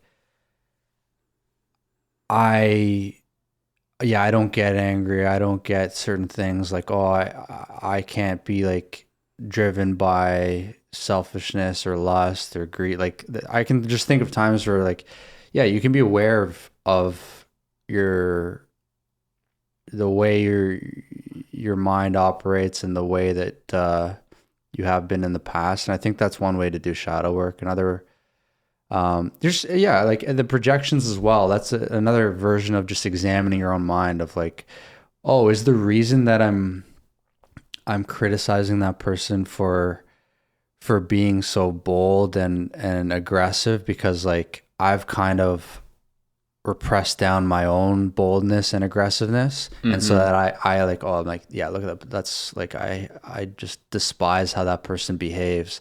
You might question yourself, like, I wonder why I think that way about that person. Like a lot of the time, the people that make us sometimes the most uncomfortable, they can be the most revealing about ourselves. So like, True. I think sometimes the things that we've repressed in our shadow, Yeah. they can deeply disturb us when we see those things in other people. Yeah. And I do want to say that what's in your shadow is not necessarily totally negative. Like I can think of another culture, let's say like cultures that are very repressive towards women. So I think currently even, or at least at some point, Afghanistan, they don't allow women to like be educated at least at a certain age. So like I think like at 12 years old, like education done, we're not going to educate you, which is a pretty dark thing to do. We can get into that, but at least for the sake of the shadow repression thing, you could a woman that lives in a society like that might actually be repressing her own ambition and her own drive because you'll be scolded for trying to read a textbook or trying to like have some personal growth. It's like, oh, that's not what you should be doing. And so you might bury that down into your subconscious, and it might get so bad to the point where you're criticizing. If you ever see another woman in that society going out and trying to be ambitious and make something of herself, there might be a woman who's repressed that so much and she's like, look at that, like that's not right, she shouldn't be doing that. And so that's unfortunately where you can actually repress positive traits as well, like ambition or maybe assertiveness, some that are like, they're not necessarily, yeah, it's just certain human traits, like positive, negative, you can debate about that, but like you could repress your ambition, your assertiveness, you could repress like your silliness, your like whatever, right? So certain things that actually might be good if you express them more often. And that's too bad, but those can also be brought out of the shadow through like shadow work. Yeah, for sure. And so you bring up two good examples of how you can do shadow work. So like be straight up with yourself. Don't use excuses when you're examining situations. And for that, obviously, it requires a lot of awareness, to think about,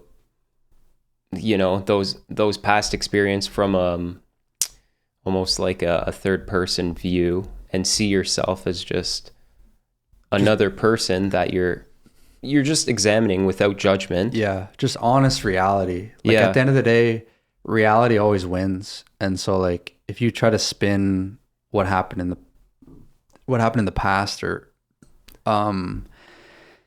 And you say, try to oh, spin that was just circumstantial. yeah, or you make I was excuses. just being angry because something like that happened. Or Yeah, like you make excuses to protect your own ego. Like even to go back to that coffee shop example, like someone makes fun of your outfit, an ego defense mechanism.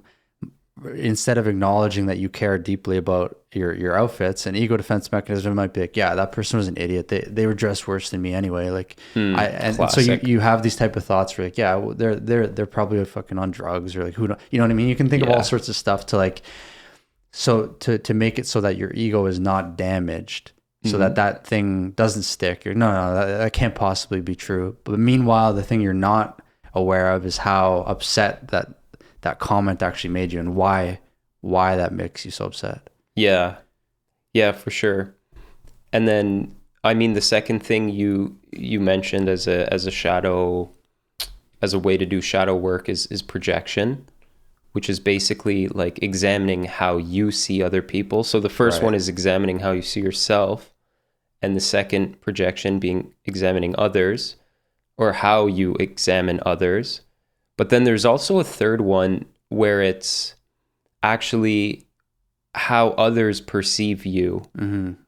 And it's important because others will act if they truly care about you.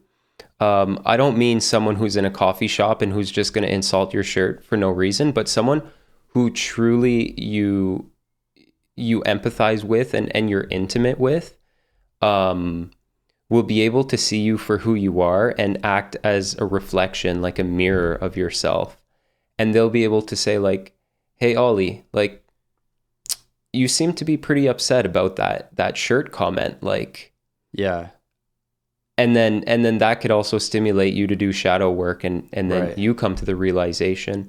I might not tell you directly you care too much about how you look, but I might just, give a reflection of yourself so you could kind of use that as guidance. 100%. And I think that's where like true, like honest, real friends can come in handy, because like sometimes like people can like to spend time around people that are going to feed their ego and kind of be complimentary, and not poke holes and be like, yo, you can be really angry sometimes. Like you don't have a good control over your anger. Like you don't want to hear that. Yeah. And like, but anything that's pointing towards that, where like, it's like, yo, you got to control yourself. Like you're acting selfish, or like your lust is out of control. Like you don't have a grasp on these things. And sometimes it might be shocking to hear somebody say those things, because like we were talking about, it's an unconscious shadow, and you don't realize, and they're like, oh, what do you mean? Yeah. I don't do that, do I? And then, but you have to have that conversation where like, oh, okay, maybe I'm open to the idea that what you're saying negative about me is actually true.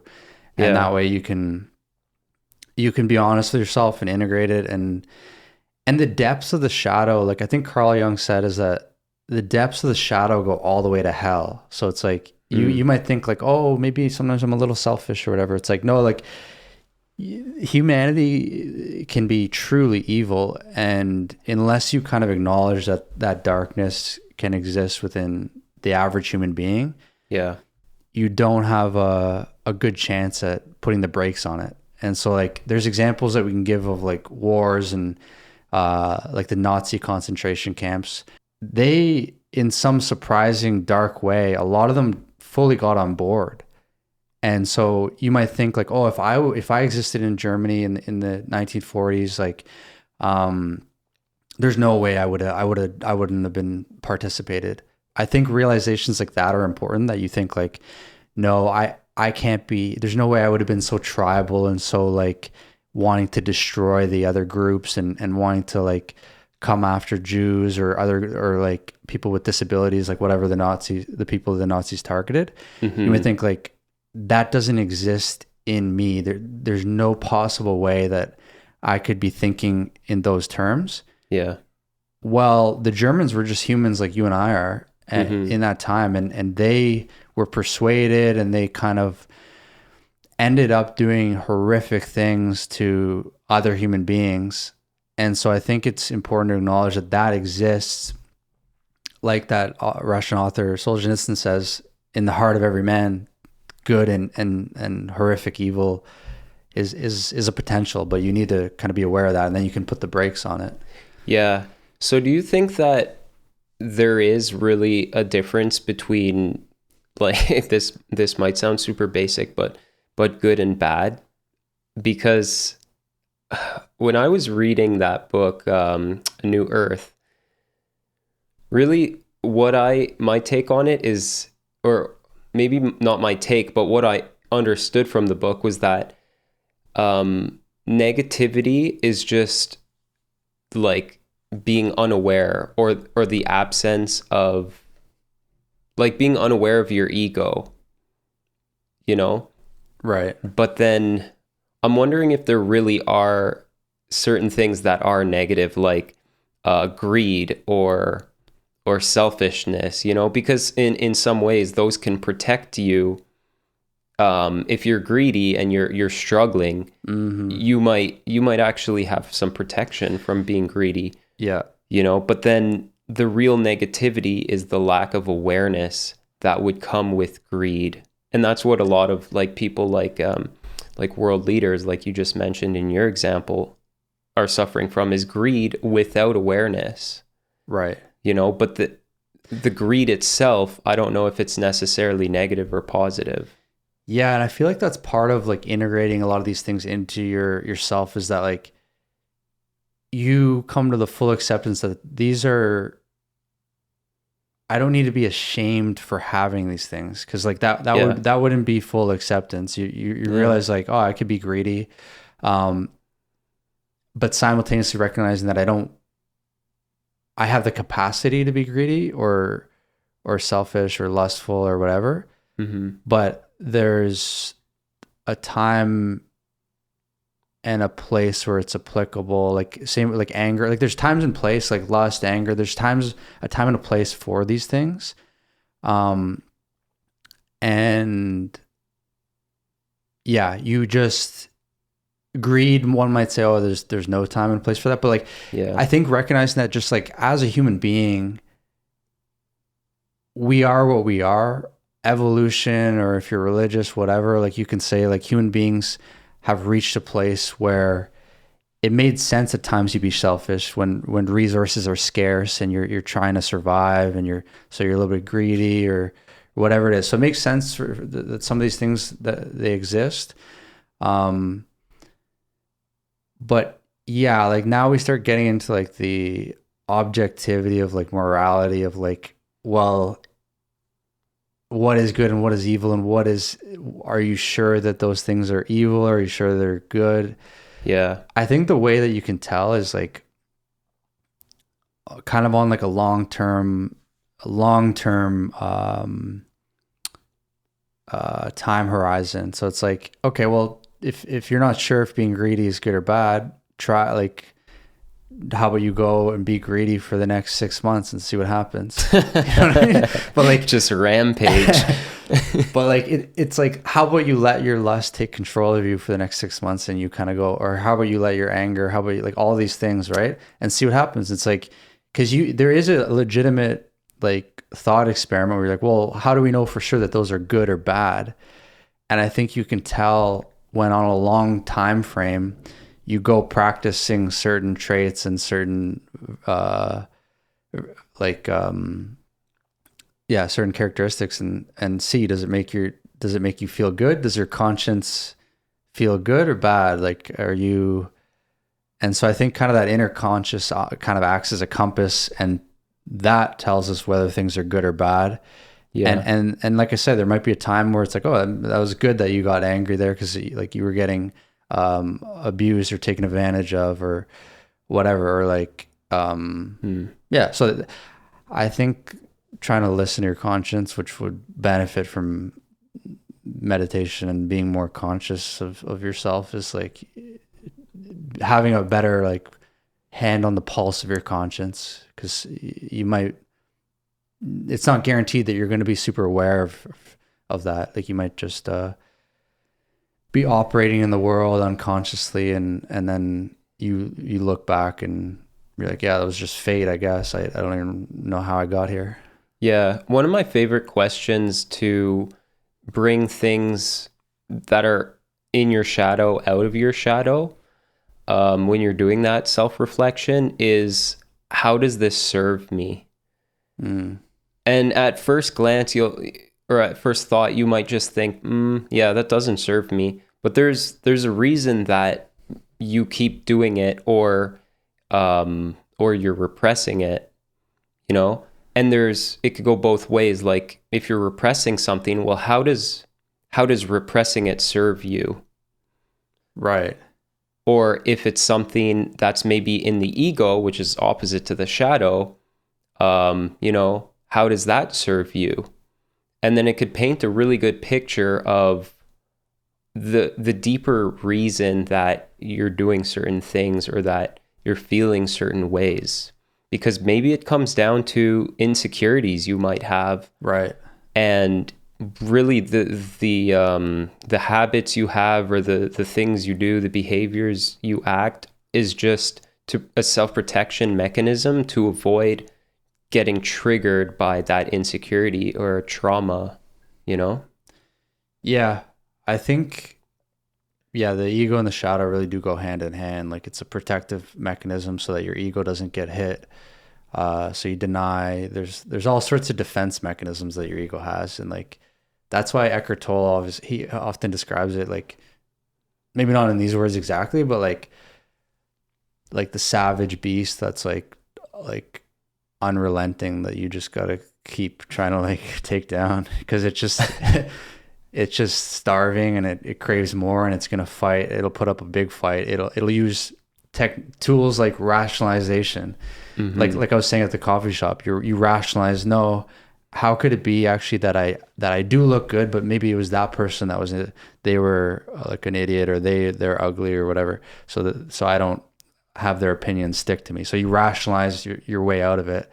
And so, yeah, like how does it, I think how does it serve you is a good thing, where like you realize, how does it serve my ego to be thinking in that way? Yeah. Like, oh, well, why am I rationalizing? Oh, because I'm trying to protect my ego, because that hurt that person said that.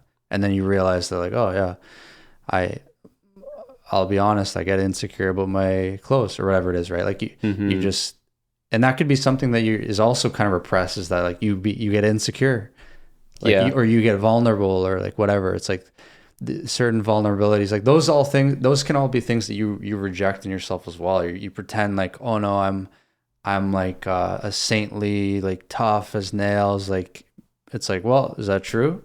What about there when that person made fun of your car and then you got all flustered? It's like, well, maybe you are a little bit insecure, vulnerable. Yeah, for sure. And on the opposite side of the spectrum, there are some people who actually identify as insecure and vulnerable, and that's equally as damaging as identifying as someone's tough as nails, because then this person actually they base their self-identification on being weak, and I mean, right. Yeah, like even that identity is also harmful. Yeah. Whether it's a positive ego or a negative ego. Yeah, you think of yourself as lesser, you think of yourself as whatever. No, it's still an illusionary self-construct. Yeah. It's not real. You think, oh, I'm insecure, weakling, loser, whatever. Like, you have a lot of negativity being thrown into your ego, your identity. Yeah, and I feel like that can help a lot of people, because I think a lot of people nowadays struggle with insecurities, anxieties,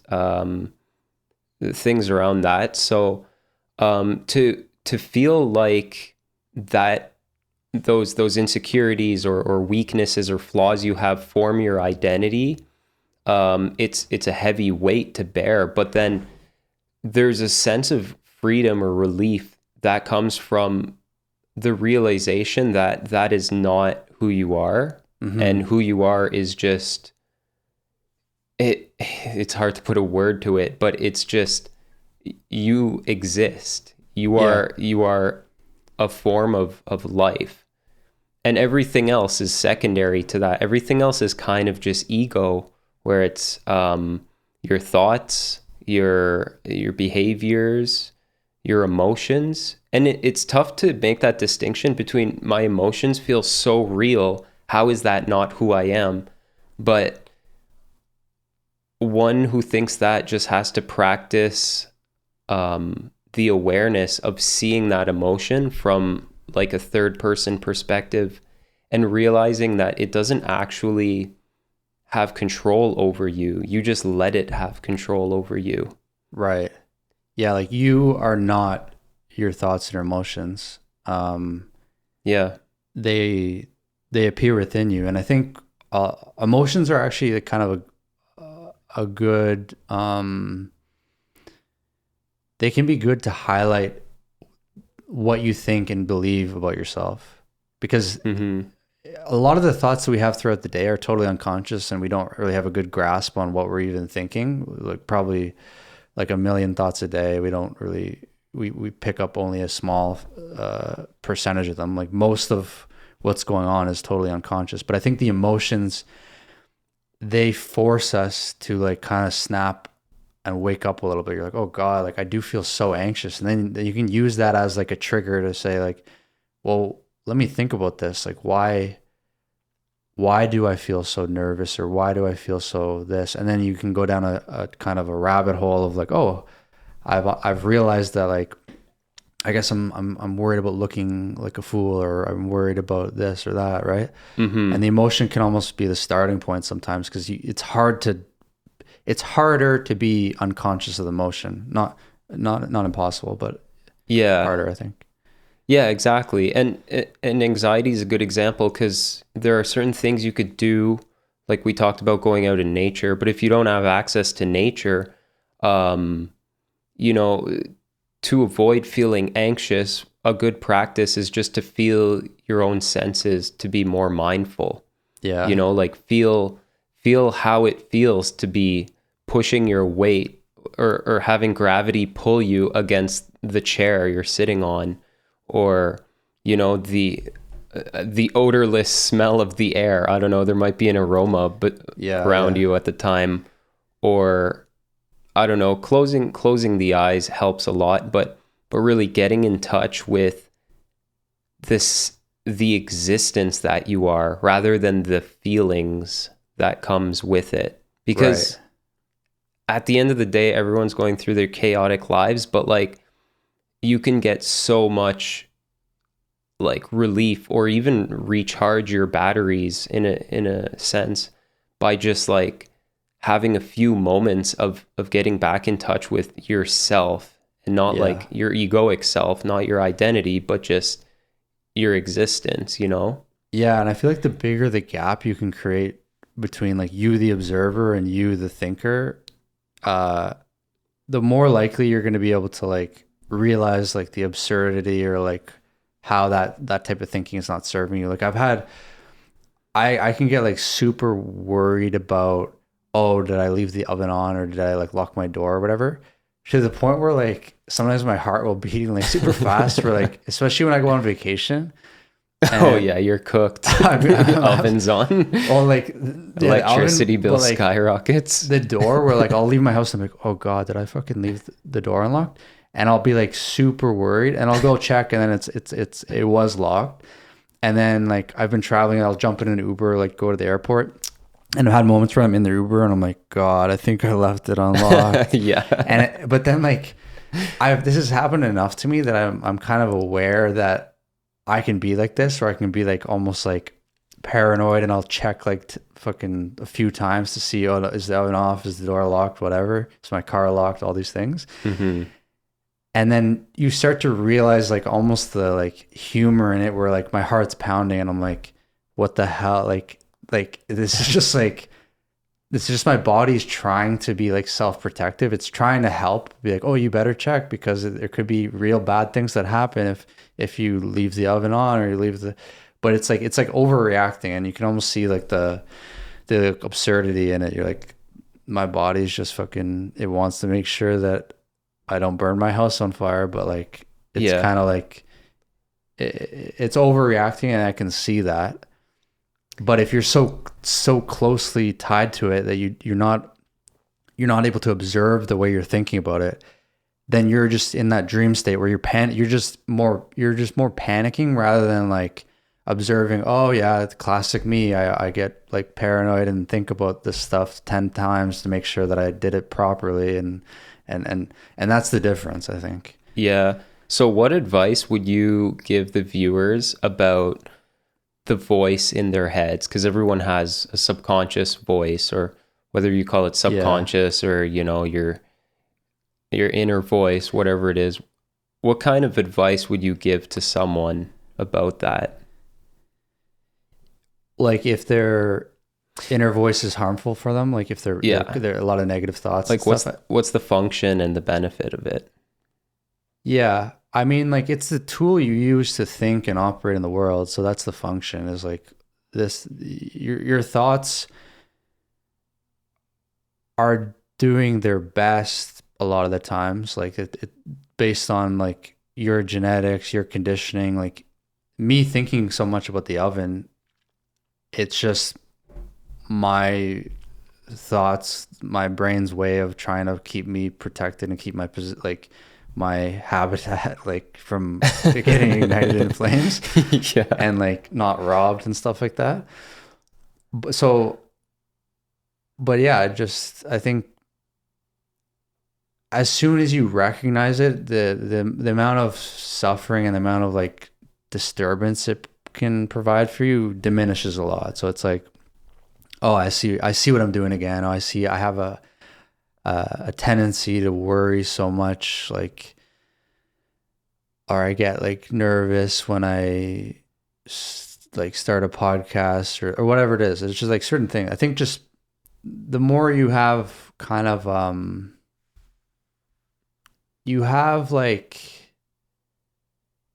your thoughts are less surprising, I guess, to you. You're like, oh, like that's my tendencies, that's my habits coming again. And then you can kind of make the decision whether those tendencies serve you well or if they don't. And if they don't, you can practice ways of like, for example, for me, sometimes with like, cause I do get paranoid about the oven or the door locked, I'll sometimes leave even with a little bit of worry where like my mind's telling me to go double check.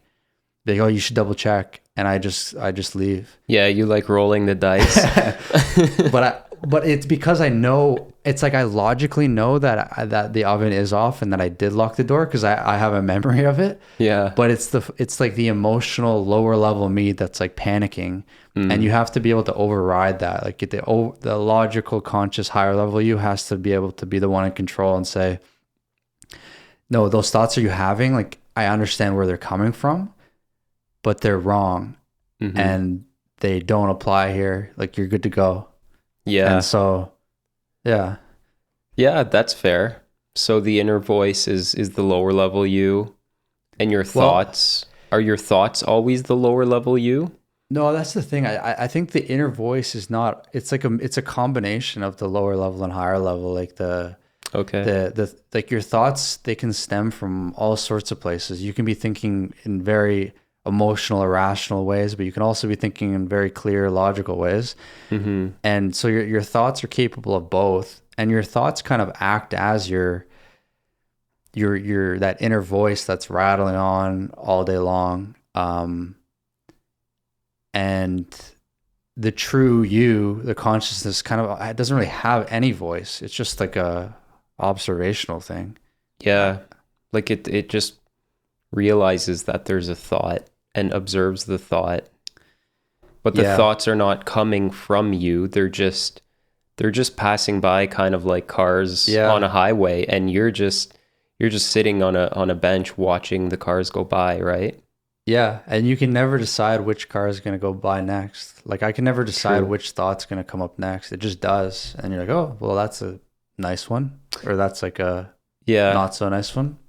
And maybe actually it's better to not even judge. I mean, that's the whole point of a lot of those meditation and the practices there is like it's more non-judgmental awareness where you're like it's like maybe a perspective of curiosity or like intrigue more than anything judgmental, or just you just recognize what they are. But I do like to kind of recognize also in the sense of which things are serving you and which things are not serving you. So like me thinking, me being paranoid about my oven being on is not simply just, oh, that's intriguing and makes me curious. It also is like, oh, like for the sake of me as a human being operating in the world and society, I want to put that a little bit to the side. I don't want to be thinking like that as much as possible. So I also somewhat, I guess it's not judging in the sense that I try to attribute shame to it. And I try to say, oh, like, wow, I'm a mess. It's not that. It's more like, oh, I think I'd be better off if I could cut out that type of thinking. Yeah.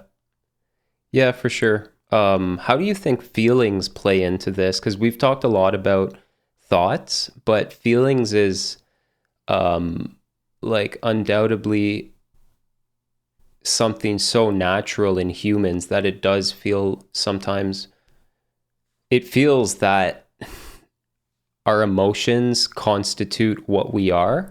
Yeah. But what would be your take on that? Like, do you think someone should strive for happiness, let's say? Because a lot of people are in the pursuit of happiness, or they're like constantly trying to find ways to be happier. But how do you see that playing into the ego and identification? I think what comes to mind is like Eckhart Tolle's idea of psychological time. Yeah. So like you might think of yourself as like, oh, I'll be happy once I achieve that, or I'll be happy in the future. And so recognizing that every emotion and every thought is fleeting, it's going to disappear. Like it won't stick around forever. So the happiness, what that also illuminates is that you're craving something, you want something. Yeah. Meaning you don't currently have it, and so there's a little bit of you that's dissatisfied in this current moment. You're like, I want to be happy. I want certain emotions. I don't want these ones, and so that alone, that craving, that desire is kind of actually suffering. So I mean, anytime you're wishing something to be different, then that's problematic. But yeah, the psychological time that I read in the Eckhart Tolle book, I really like the idea of that, because like any time that you find your mind was wandering into the future or the past, you're traveling through psychological time and you're not present, and it's likely that you might be not having like the most productive or pleasant thoughts or whatever. Like you're ruminating over like, oh god, I shouldn't have fucking said that to the cashier, I'm such an idiot.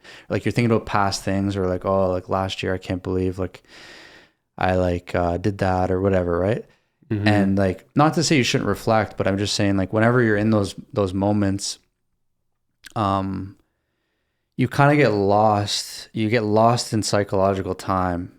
And you can do the same with the future. You can think like, oh, in the future, I want to do this. I think that would make me happy. Yeah. Rather than just trying to like let all that go and just be at peace right now, which I think peace is like the foundation, and then you can be happy and joyful from there. But like the target should actually just be peace. The target shouldn't necessarily be happiness. It should be, I just want to have base consciousness, just bliss, peace, and then joy and happiness and all this stuff can spring out from that if it does. But if it doesn't, then you're also not like gonna be upset about that.